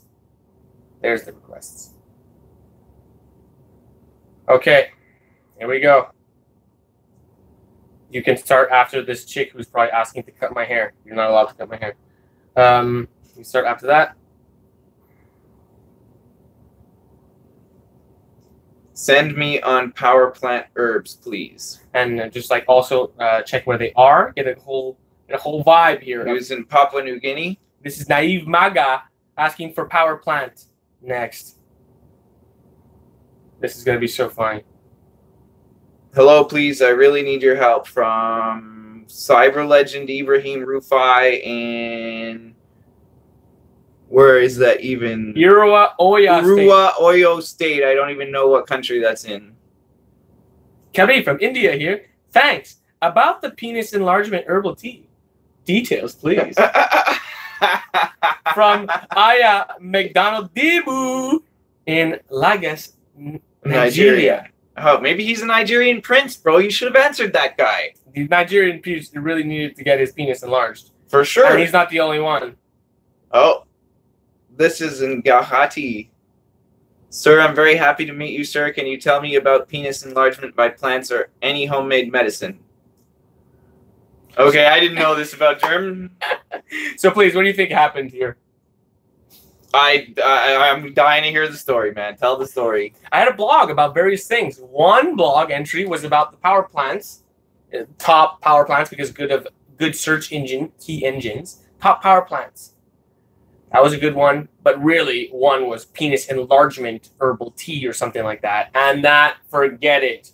Around the globe, Nigerians are looking to make their penis bigger, okay? And then they like go right to the source. They can't even wait. Because in the blog, it's a joke. In the blog, I pretend to sell the pills. So and literally typed out, so get your wallet ready, da, da, da. And then it's like, I'm joking, obviously, just go outside and find this plant because it's free. Some people don't get that, and they think there's actually, like, they're just not, don't get comedy as much. I guess English wasn't their first language. So they just think that there's something that I'm selling that I'm going to ship to Nigeria when they have the plant there. It's just like, no, just fucking go outside, Google it. Google it. But... And my messenger is flooded with people asking for penis enlargement pills because I have a farm. I have a lot of knowledge in the plant medicines. And yeah, there's plants that will make your penis bigger. There's plants that will do everything for you. And that's the power of positive SEO. We're talking years later. We're 2019 over here. And Nigerians are still contacting me to make their penises bigger. This is crazy. So see, but like imagine if one of those blog posts was about your art. Yes. Thank you. That was the point. Yeah. So there you go. So that's why messaging you. Get a website. Set yourself up on a website. My website cost me somewhere around $800 a year. Yeah, it's a lot of money. It's more than one month's rent for me. But my website made me over $12,000 in sales in the last 12 months, and most of it happened when I was asleep. I didn't have to spend an hour chatting with people. A lot of the people that buy from my website are people that bought from me already before. So they know that I'm trustworthy. We already have a relationship. We're already friends on Facebook. They don't want to take up my time and say, hey man, I saw your new t-shirt. Do you have my size? Da, da, da, da. It's like, no, I built my website so that you don't have to DM me, so that you can just go and buy it. Like, that saves me time. It saves you time if we're already friends. If we're not already friends and you want to hit me up and DM me and get to know me, like, I recommend you spend some time commenting on my post first. That's the best way to get to know me. Comment on my post. Not on Instagram. On Instagram, I don't spend a lot of time on Instagram, and I just finished explaining why. So if you want to follow me on my other social medias, on my Minds, on my Facebook, on my on my Minds, on my Facebook, I literally answer everyone that comments on almost every single Facebook post I do on my personal Facebook, because I've been there the longest. That's where most of my main collectors are that spend a lot of money on my art. So that's where I have the relationships already built that sustain my business. So that's where I focus more of my time on.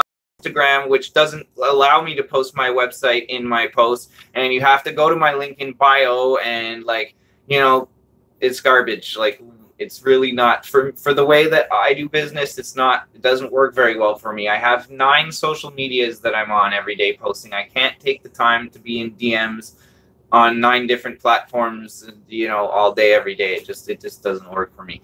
Stone Horse Productions. I've been following your art since you stopped working at the call center and started painting full-time. Yours is a fantastic story. Best of luck on your podcast. Oh, this is a comment on our podcast about me, I guess. Yeah, this is episode 1.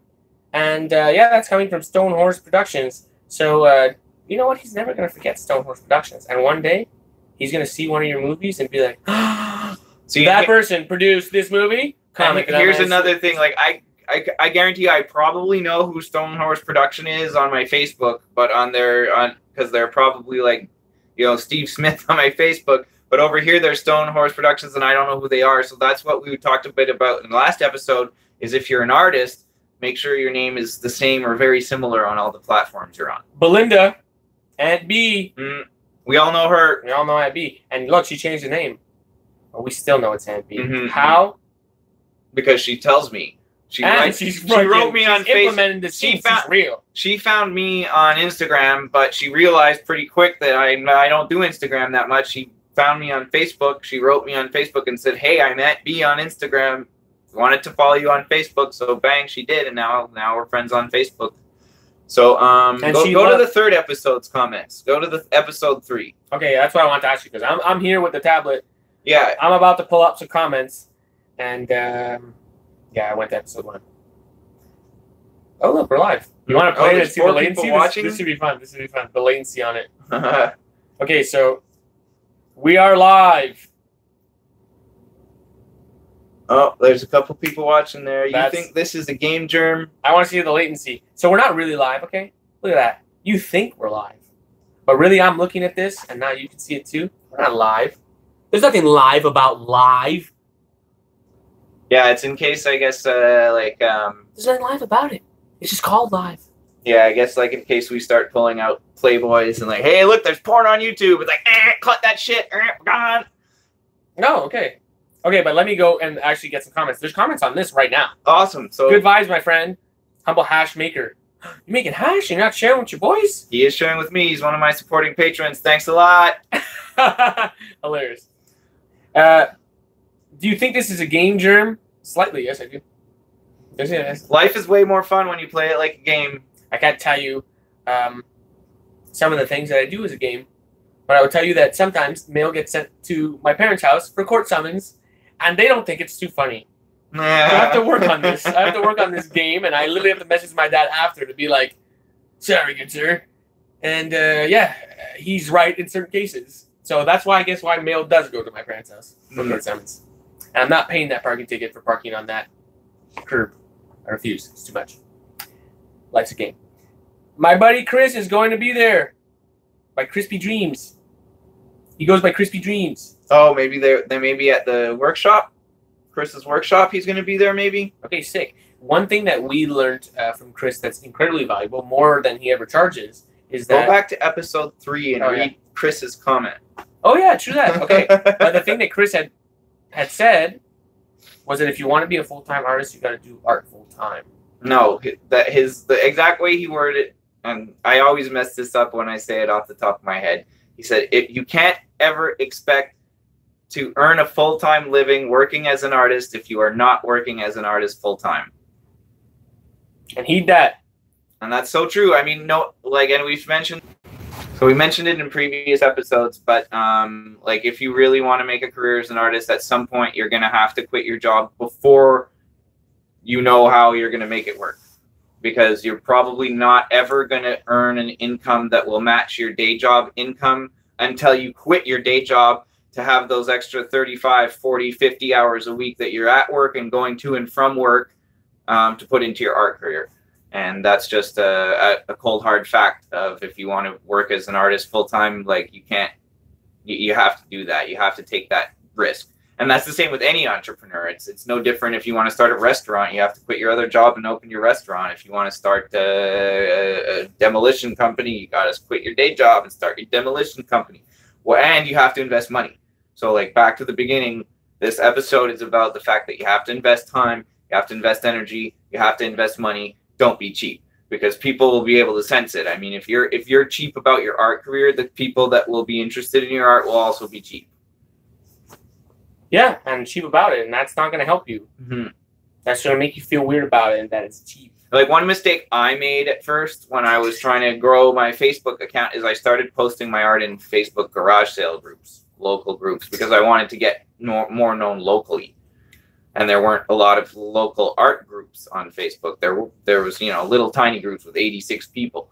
So, but these garage sale groups had 8,000 people. So I was like, oh, I'll start posting my art in these garage sale groups. And people were just, like, hammering me. I was getting all kinds of messages, like, from people like, I'll give you $20 for it. And it's like, but it's like $500. And they're like, it's a garage sale group. Like, what do you expect? And then I realized that the people that are in these groups, they're looking for deals. They're looking for cheap stuff. They're looking for garage sale stuff. My art is not garage sale art. So while my intentions were good, my intentions, oh, get myself known locally, were good. Like, in the end, it failed. It was not a good avenue to market my art. Mm-hmm. And I learned that the hard way by, like, having a bunch of people, you know, complain or kick me out of the group and be like, oh, so you're doing this as a business? It's like as if all the other flippers flipping garage sale shit in there aren't doing it as a business. But anyway, so nice. Guys, just finished listening to your free videos. Let's wait on that. Congrats on getting it going and sharing info. Mid read goes away. My tablet's having a hard time right now, but this is Chris Dyer's message to us. And replies now. I don't know what the heck's going on. Yeah, I'm watching the screen here. I don't know what's going on. Technical Anyway, difficulties are real Chris when you go live. watched our podcast and wrote an awfully nice comment after watching all encouraging us and and basically giving us a little bit of advice. Here, nice guys. Back just finished watching and listening to your free videos. Congrats on getting it going and sharing info that could help other artists. I am happy you made it. You made this third episode one solid piece, as it was annoying to get to my YouTube and play episodes in bits in order. So the other ones were in parts because we were actually filming it before and then uploading. We found that was annoying, so we had to re-engineer and go live. So we went live, but then technical difficulties. People messaged me live in real life, and it vibrated the phone and shook it, and I'm sure he's going to go up to that. Hoping by next episode, Germ turns off the text buzzing. That was scaring the shit out of me. Ha ha ha. Also, oh shit, he fucking goes on here.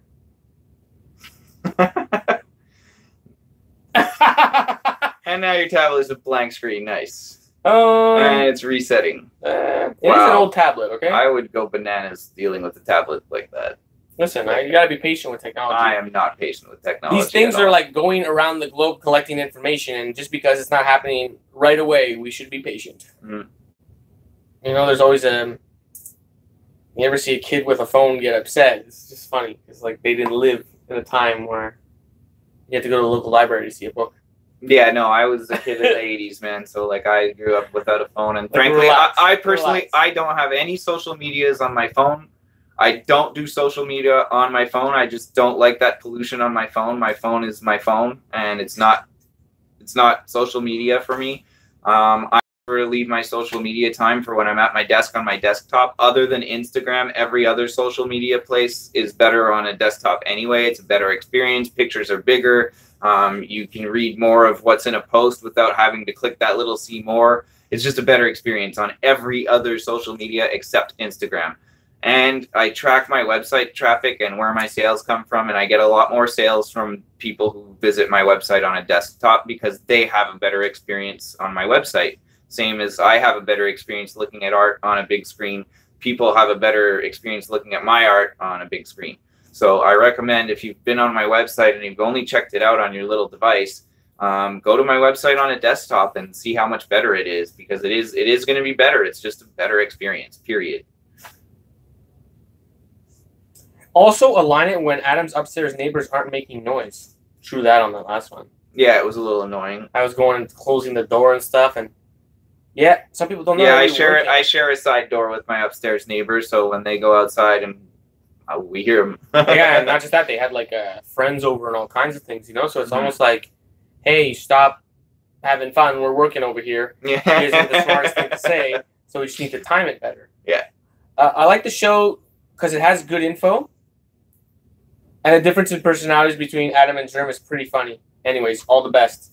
So I'm pretty stoked that Chris commented on our podcast. I'm really stoked. Thanks, Chris, for taking the time to watch them and leave us a little bit of feedback.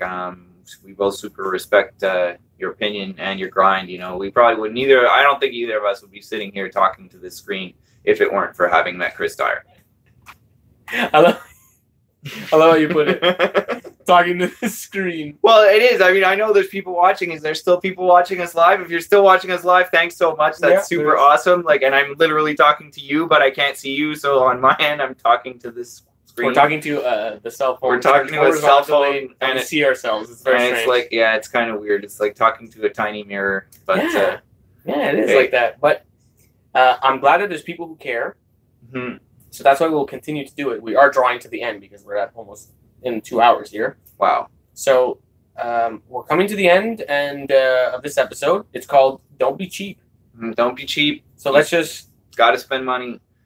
You got to... And not just money. You got to spend time and energy investing in your scene. Mm-hmm. What is your scene?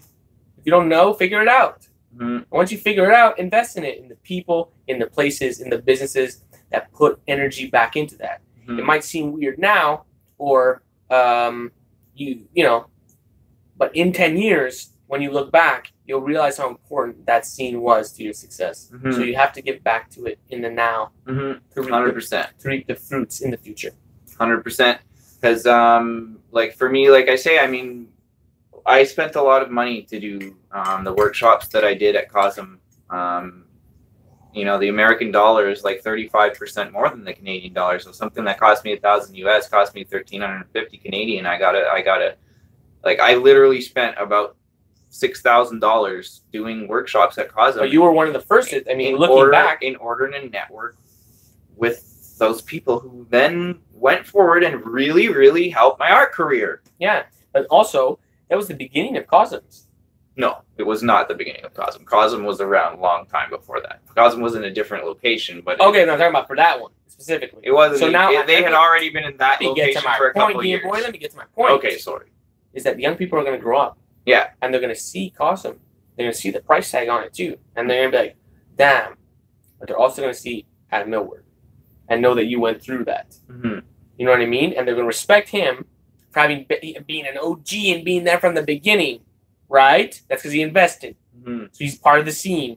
And they're going to respect him for that. And also, it's a good role model shit. Mm-hmm.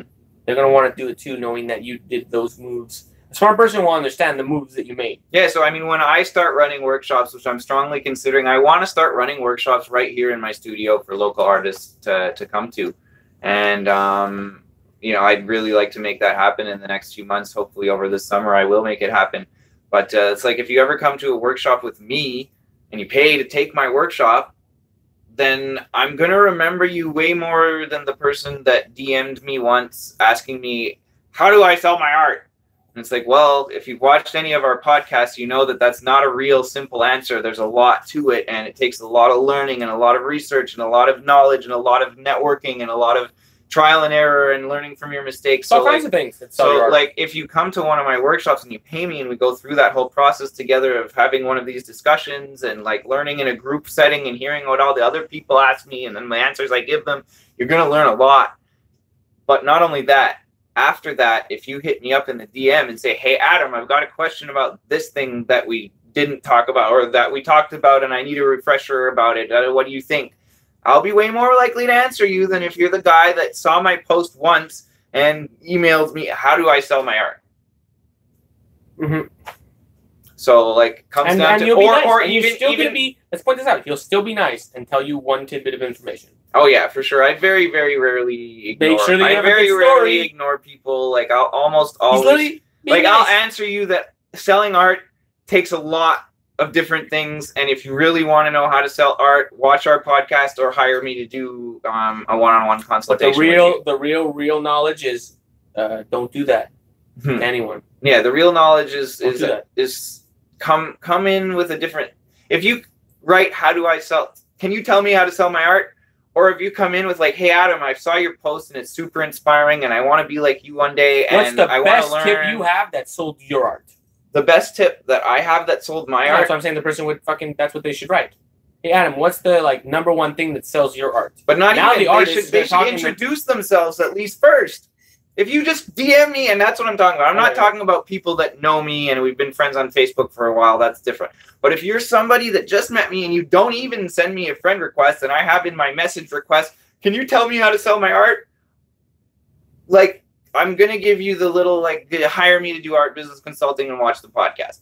If you come at me with, hey, I saw your art, I went and checked out your page, you liked a few of my posts, you sent me a friend request, you commented one of my posts, this is amazing, I really like this art, and then you DM me, hey, Adam, I'm a big fan of your work, and I saw your post, and I see how you've made it a career, you got any tips for me?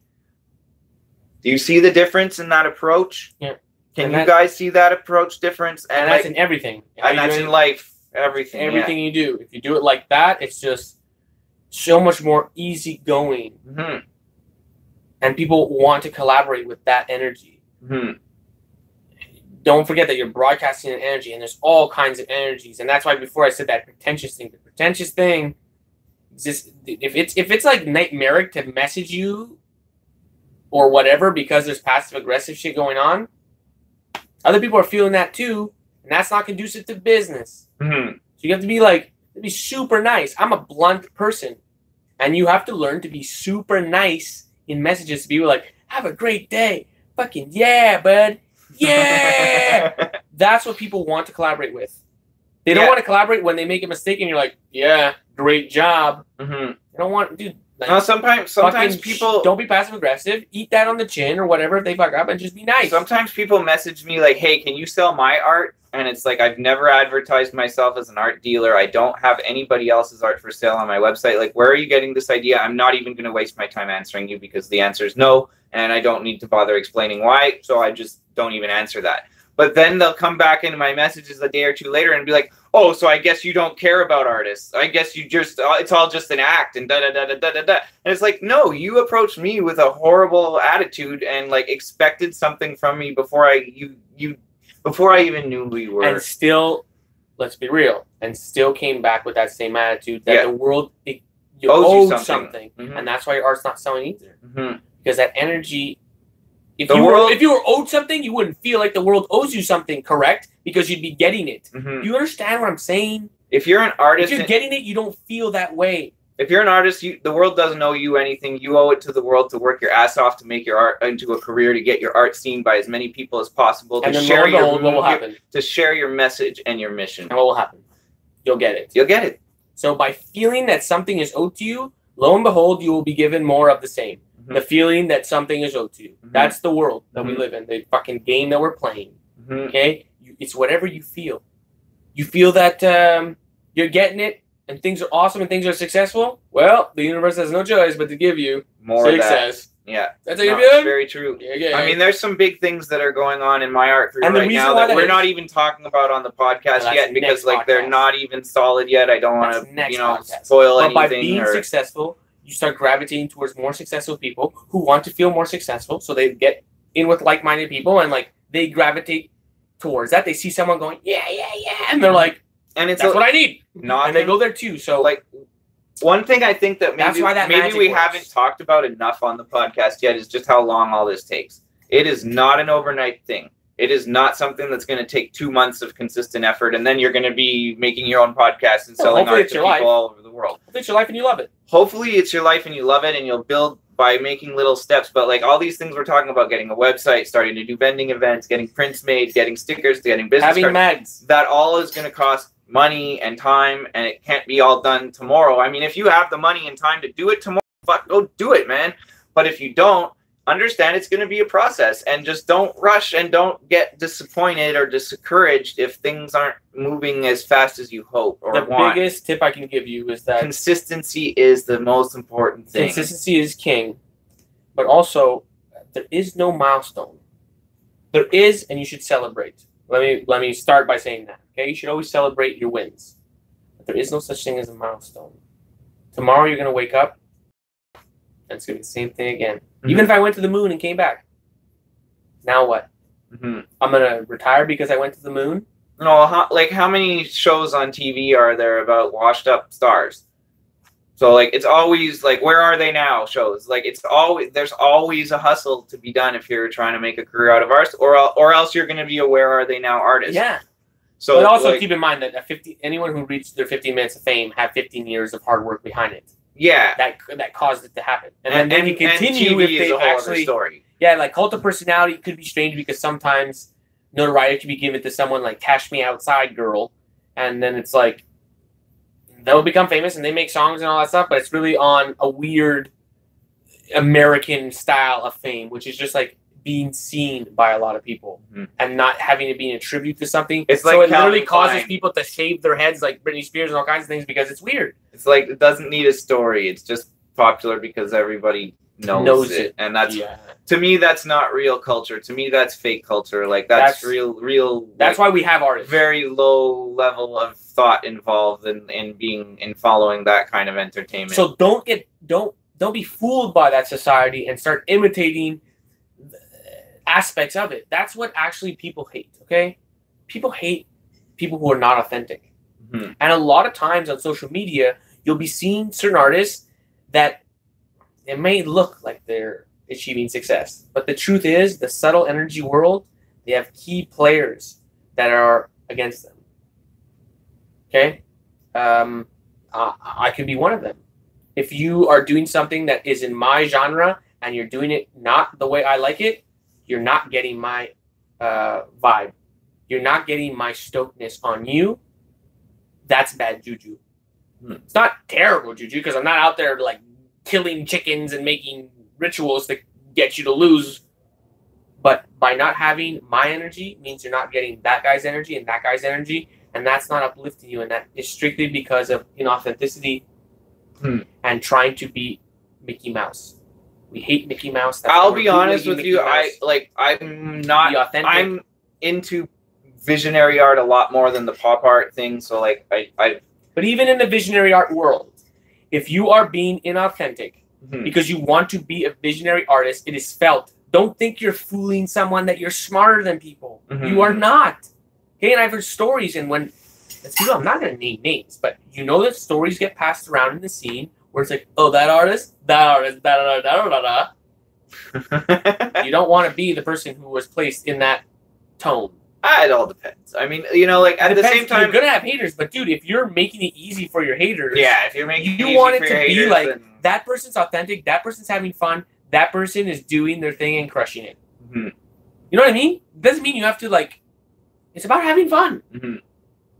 But the problem is our society makes it about like being a thug, being tough. In the shanty fucking visionary world, as being an idiot appropriating things stupidly and not really knowing what you're doing, and that's kind of lame. Like I gotta be honest, that whole like argument about culture appropriation in art, like for me, is an invalid. Well, I'm just saying in the sense that like you're using it for marketing. If you start like dousing with crystals just for marketing purposes, like you're putting crystals all over the place for marketing purposes, and you don't know how to use crystals, then that could be seen as whack. Personally, I don't believe in the power of crystals. I think they're rocks. I really don't. I do not believe in the power of crystals. Really? However, tons and tons of my fans do. And for years, they told me I should make my art into crystal grids. So I did. And I learned about what different crystals do. I Googled it because I'm trying to make what the people want. And just because I don't necessarily have those same beliefs doesn't mean that I can't make something for somebody who does. That's authentic. And that is authentic. And that's so not coming from a world I went and Googled all kinds of different crystals, what the meanings behind them are, what the metaphysical properties of them are. And as I'm reading it, I got to be honest, a lot of what was going in through my head is, oh my God, this is such bullshit. But after reading more of it and like starting to understand that for a lot of people, crystals have the same type of connection maybe as art does, but it's earth art. It's art that the earth made. And they're taking this object that to them has a power and a story to it. A lot of times I read people that talk about crystals and they're like, this one found me.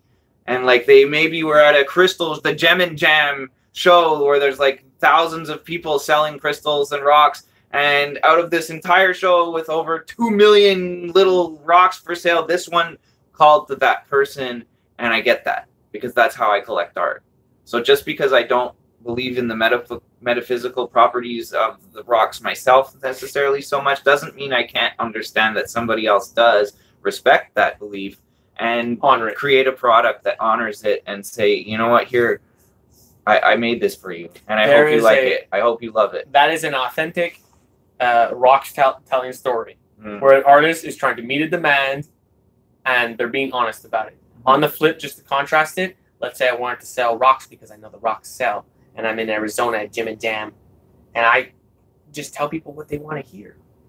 And I know it's wrong, but I'm doing it for cash money. That inauthenticity is felt because there are people in this world that care immensely about these rocks and invest an amount of time in these rocks that might not be as good of a salesman as you, and they're not appreciating the fact that you're using your powerful salesman techniques, but dishonoring the thing that they care the most about. If you care about art, one of my patrons who actually commissioned a painting from me of the Celtic one, I haven't shown it on the podcast and I already delivered it, so I don't think I will have a chance to show it on the podcast. But long story short, that patron bought one of my, he doesn't really believe in the crystal thing either, but his wife's aunt does. And so when he saw this crystal grid that I put out, he bought it for his wife's aunt that he was going to visit in New York City. And he brought it to her, and he told me that, like, the story that, the way that she received that gift from him, the fact that she knew he didn't believe in the crystals, but still got something that he knew she would love anyway, like, the gratitude that she felt, and the way he referred that story back to me, like, well, man, that touched me. That's why I make art. That's why I make art. When people tell me stories like that about how those interactions ripple through based on my art, and it makes people connect with each other, and it heals, and it makes people happier. Like, doesn't matter that I don't really believe in the crystal properties as much. What matters is that the people do love it. I think that's a great way to end it. Is that you could be authentic, but it's like. But at the same time, I spent time learning about crystals, so I didn't come off as cheap. So I didn't come off just inauthentic, trying to just make money. I really read about how the properties are, and I made a moon crystal grid that you can rotate the crystals around the grid with phases of the moon. And the idea is that the one that's on the full moon, keep that in your pocket, and it'll give you good luck. It's charged. I want to, at the end here, I want to end it with coming up with a name for the character where we literally say, don't be. Because, like, the person who jumps in your DM, the person who, like, uses crystals and sells it wrong, that's a person. And I want to put a name where then the person's going to be like, I'm watching and, like, literally that's my name, and that sucks that you're using that as a name. So let's come up with a name where it's like, I don't even want to say, don't be Jerry, but literally, I want to have that as an inside joke here. Where pretty it's like, much a Jerry. It's pretty much. Okay, we're using. That's why I didn't want to say a name, because I knew we were going to just pick the one. Okay, it's Jerry. But yeah, I would like to move forward in these podcasts with a Jerry, where it's like, dude, that's such a Jerry. But it's not even a Jerry move. Because a Jerry, you'd ignore Jerry, and he wouldn't come back. And by the way, we're talking about Jerry from Rick and Morty. If you're not familiar, I don't. What? Oh, okay, that's good. That's good. That's who I was talking about. I was just picking a random name. To me, it was right away Jerry from Rick and Morty. Like, Jerry from Rick and Morty would come into your DMs. He'd be like, how can I sell art? And you'd ignore him, and he'd be like, oh. And never bother you again. So we're not talking about that guy. We're talking about the guy who comes in and DMs you and expects all these things, and then when you don't give it to him, he comes in and gets mad at you, and then sometimes even comes in your public comments and says, like, Adam says he's super helpful, and Adam does this podcast, and Adam says DM him, and I DM me, and he won't even answer me. And it's like, okay, well, you didn't listen to the podcast, because in the podcast we said comment. We gave you all kinds of ways on how you can network with me and Germ. Jerry has a Society 6 and has never Googled how to sell art. Okay, so don't be a Jerry. That's how we're ending in this one. And in the future, I promise you, there will be Jerry. Maybe even Jerry shirts. So you want to spend money? Let's end it with this. Don't be cheap. If you want to build a better relationship with either of us, go on our website and buy something. Artist. Go on our website and buy something. Any artist, period. We'll know you, and any artist, period. And we'll probably know that you watched the podcast, and that's why you bought it. And either one of us, we're gonna be fucking thrilled if we get a comment that says, "Hey man, I just finished watching your podcast. I just went on your website and ordered this." Like, bro, that would be like. I'm always stoked when I see an email that says, amazing. Like, every email that I see that's a transaction in any way. Mm-hmm. But I'm not talking about making money for my career. I'm talking about the artist that wants to network with us. Yeah, but that's who I'm talking to. Yeah, I know, definitely. But also, the nuance of when you message an artist and they're Society 6 or whatever, the it's not the same feeling that is being garnished. When you go on his website and you pay him, the email goes directly to him. No one else is involved. He has to package the thing and ship the thing all himself. And you get the signed letter, too. And he gets a signed letter. So he's the only one involved in the vibe. If you had Society 6 things, I'm pretty sure that they get emailed first. I don't even know. You get emailed like days later about how much you're owed from Society 6. So you're not even involved in the gift and the energy exchange. Mm-hmm. And that's why you don't want to be a Jerry on that shit. Because they'll literally message you later like, yeah, you sold 6 things, here's your pittance. Mm-hmm. That's not the energy. I'd rather be like, I wake up and it's like, whoa, dude, someone fucking bought something at 4 a.m.? Were they drunk? And laugh and be like, I'm going to fucking give them some mad patches because they're probably like impulse buying and now they woke up and they're like, oh damn. You know, so like, gift that person. But Society 6 will not gift them. Mm-hmm. They're ruthless. They'll be just, it's nuanced. They'll be like, fuck it, another sale. You know, it's a machine. So go directly to the artist, go directly to the source. They'll appreciate it more that way. Mm-hmm. You know, and if you're an artist that has a Society 6, consider pulling that and doing something that's more authentic, that people can really vibe with and have a more direct connection to you, because that's what art is. It's a direct connection. So sever the ties with the people that are not honoring the connection properly. They're not going to help you long term. And it's going to cost you money. Don't be afraid to spend it. Don't be afraid to save up for it. You know what? Sacrificing is part of being an entrepreneur. When you become prioritizing. When you're no longer a Jerry, you will make more money. It'll be easier to save said money, and you'll have more money to spend. Yep. Okay? By being on Society 6, it's literally like making it so you're not making enough money to get off Society 6. You know what I mean? You're stuck in a hole. A Jerry hole. Many times we've both been sitting here designing new products and ordering them. The vibe in the room when we're doing that is electric. It's super, super exciting. I get excited when I know I have money to spend and make new products and get new ads made and do this and, you know, upgrade my email I don't think list. it would be the same if it was like, Jimmy rigged that thumbnail so we have a picture of a fake item that they can pre-order. Yeah. You know what I mean? Like, that's a different Jerry vibe, which is like, those suckers, I'm going to bleed them dry. That's how I would have to think to act like that. My point is that, like, and I'm about, like, spending money is exciting. I'm going to spend the money. It's exciting. It's going to come in, and then I'm going to have those things that are worth, in my mind, more than I had spent. That's a vibe. I have all kinds of things that I wouldn't have had if I didn't spend money on them. And pretty much, like, a lot, when it comes to my art career, all those, like, this rack over here, you can't see. There's a rack. Clothing rack. I hang my hoodies, my sweaters, my t-shirts, my silk scarves on when I do events. That rack cost me, I think, $192 Canadian or something like that. Love that rack. I made the money back on that rack in like the first 2 events, and now it's all profit. And now I have that rack, and now when my clothing is displayed on a rack and the 10 other people selling clothing have it all folded up on a table and they have nothing professional, or you can look through it like as in a store. But let's be real. My stuff looks more professional. He fears me at events. He's like, are you going to be coming with a box? I don't fear him. Are you going to be coming with a box? Because I'm going to have to lower my prices if you're next to me with this box. I fear him undercutting my prices and having to lower my prices on my t-shirts. He fears me. Yes, I do. I don't fear it. It kind of annoys me. But he knows that if he doesn't lower the prices, he will not make a sale next to me. Yeah, no. And he's with a rack and everything, and I'm there with a box. A box with shirts, not even. However, having that rack, I also know that whatever price of his shirts are, there's a good chance that maybe I'll sell a silk scarf. No, it's like the vibe. Like where are your silk scarves, Germ? Well, that's the whole thing. I would have on the table. If you want to explain the real tactic, on the table there will be high quality one-of-ones that are worth a lot. That are actually the broadcasting ad. You know, the nice things are the advertisement. Mm-hmm. Now you're borderline Jerrying me.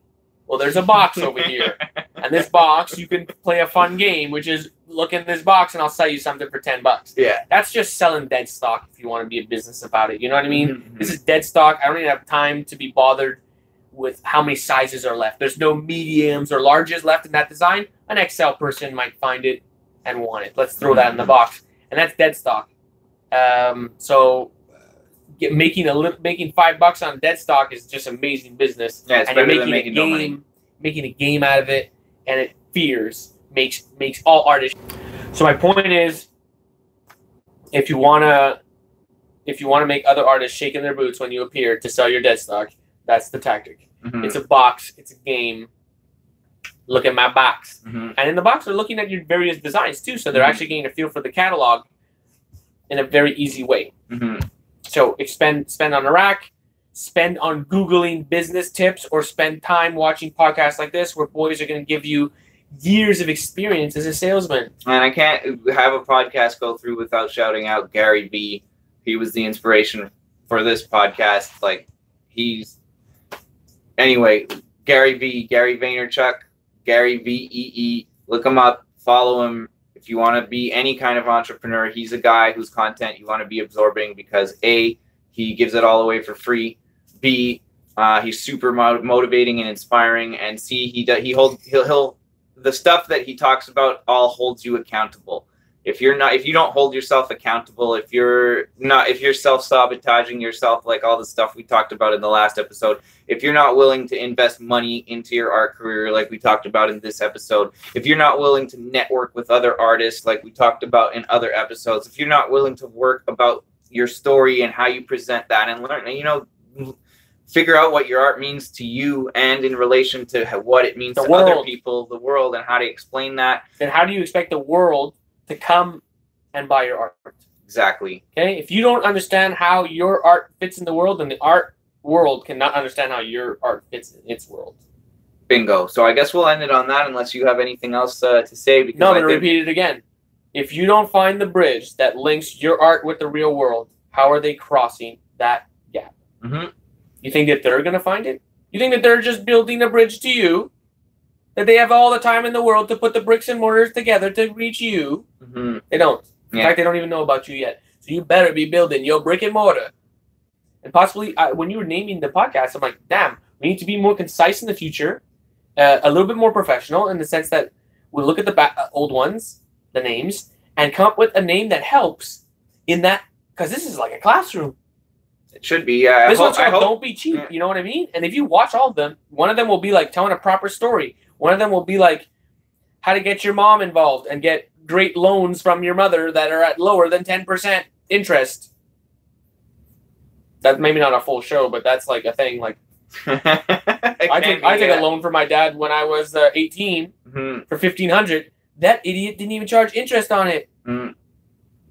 You know? Do you even know that you could potentially ask your parents for loans? I didn't at 18, but my friend told me, what if you asked your dad? And I was like, damn, I never thought about that. Mm-hmm. Yeah, I mean, there's definitely been times where I've borrowed money off of my parents to make ends meet slow times, and occasionally they're like, oh, well, don't worry, pay me back, you know. Don't be cheap. Obviously, not everyone's going to be in that situation. I know, where they have parents that can support them at all. Maybe your parents are hopeless addicts, and the reason you do art is to hide from that, and you want to just raise a whole new person, a whole new life.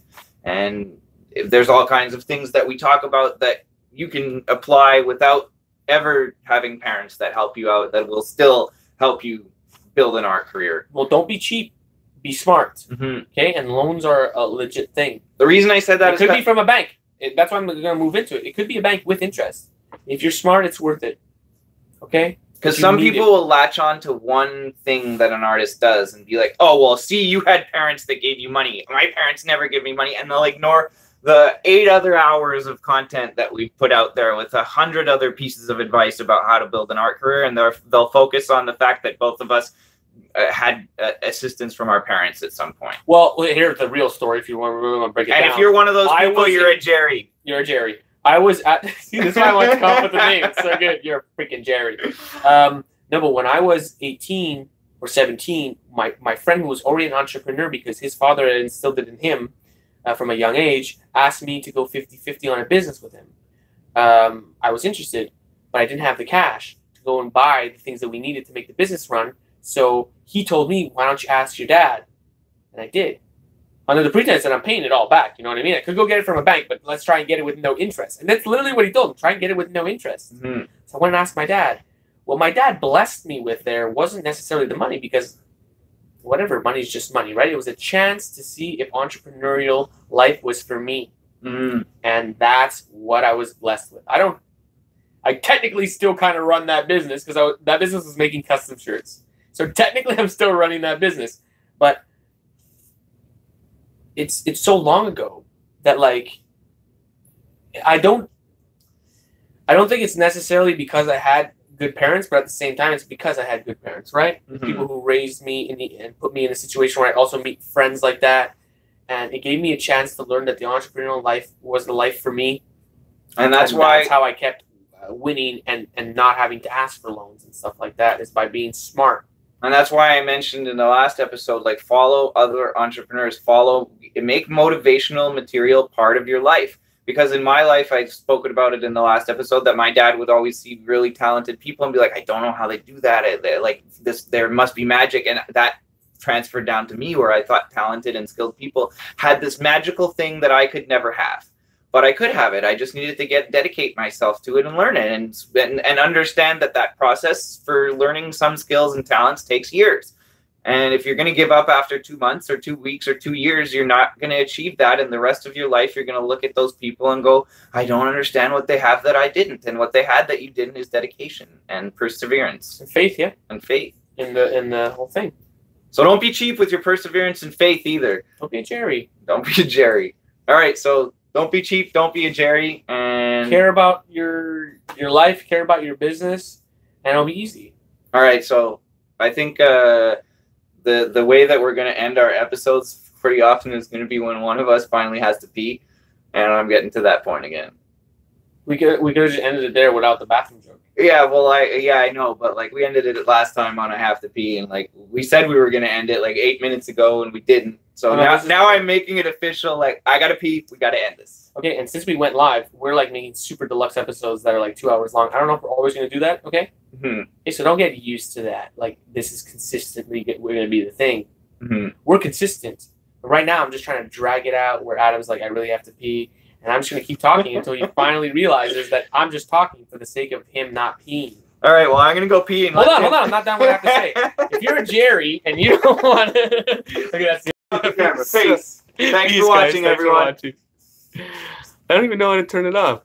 It usually just like crashes on us. The exit? Thanks for that, guys. LP, you're the best.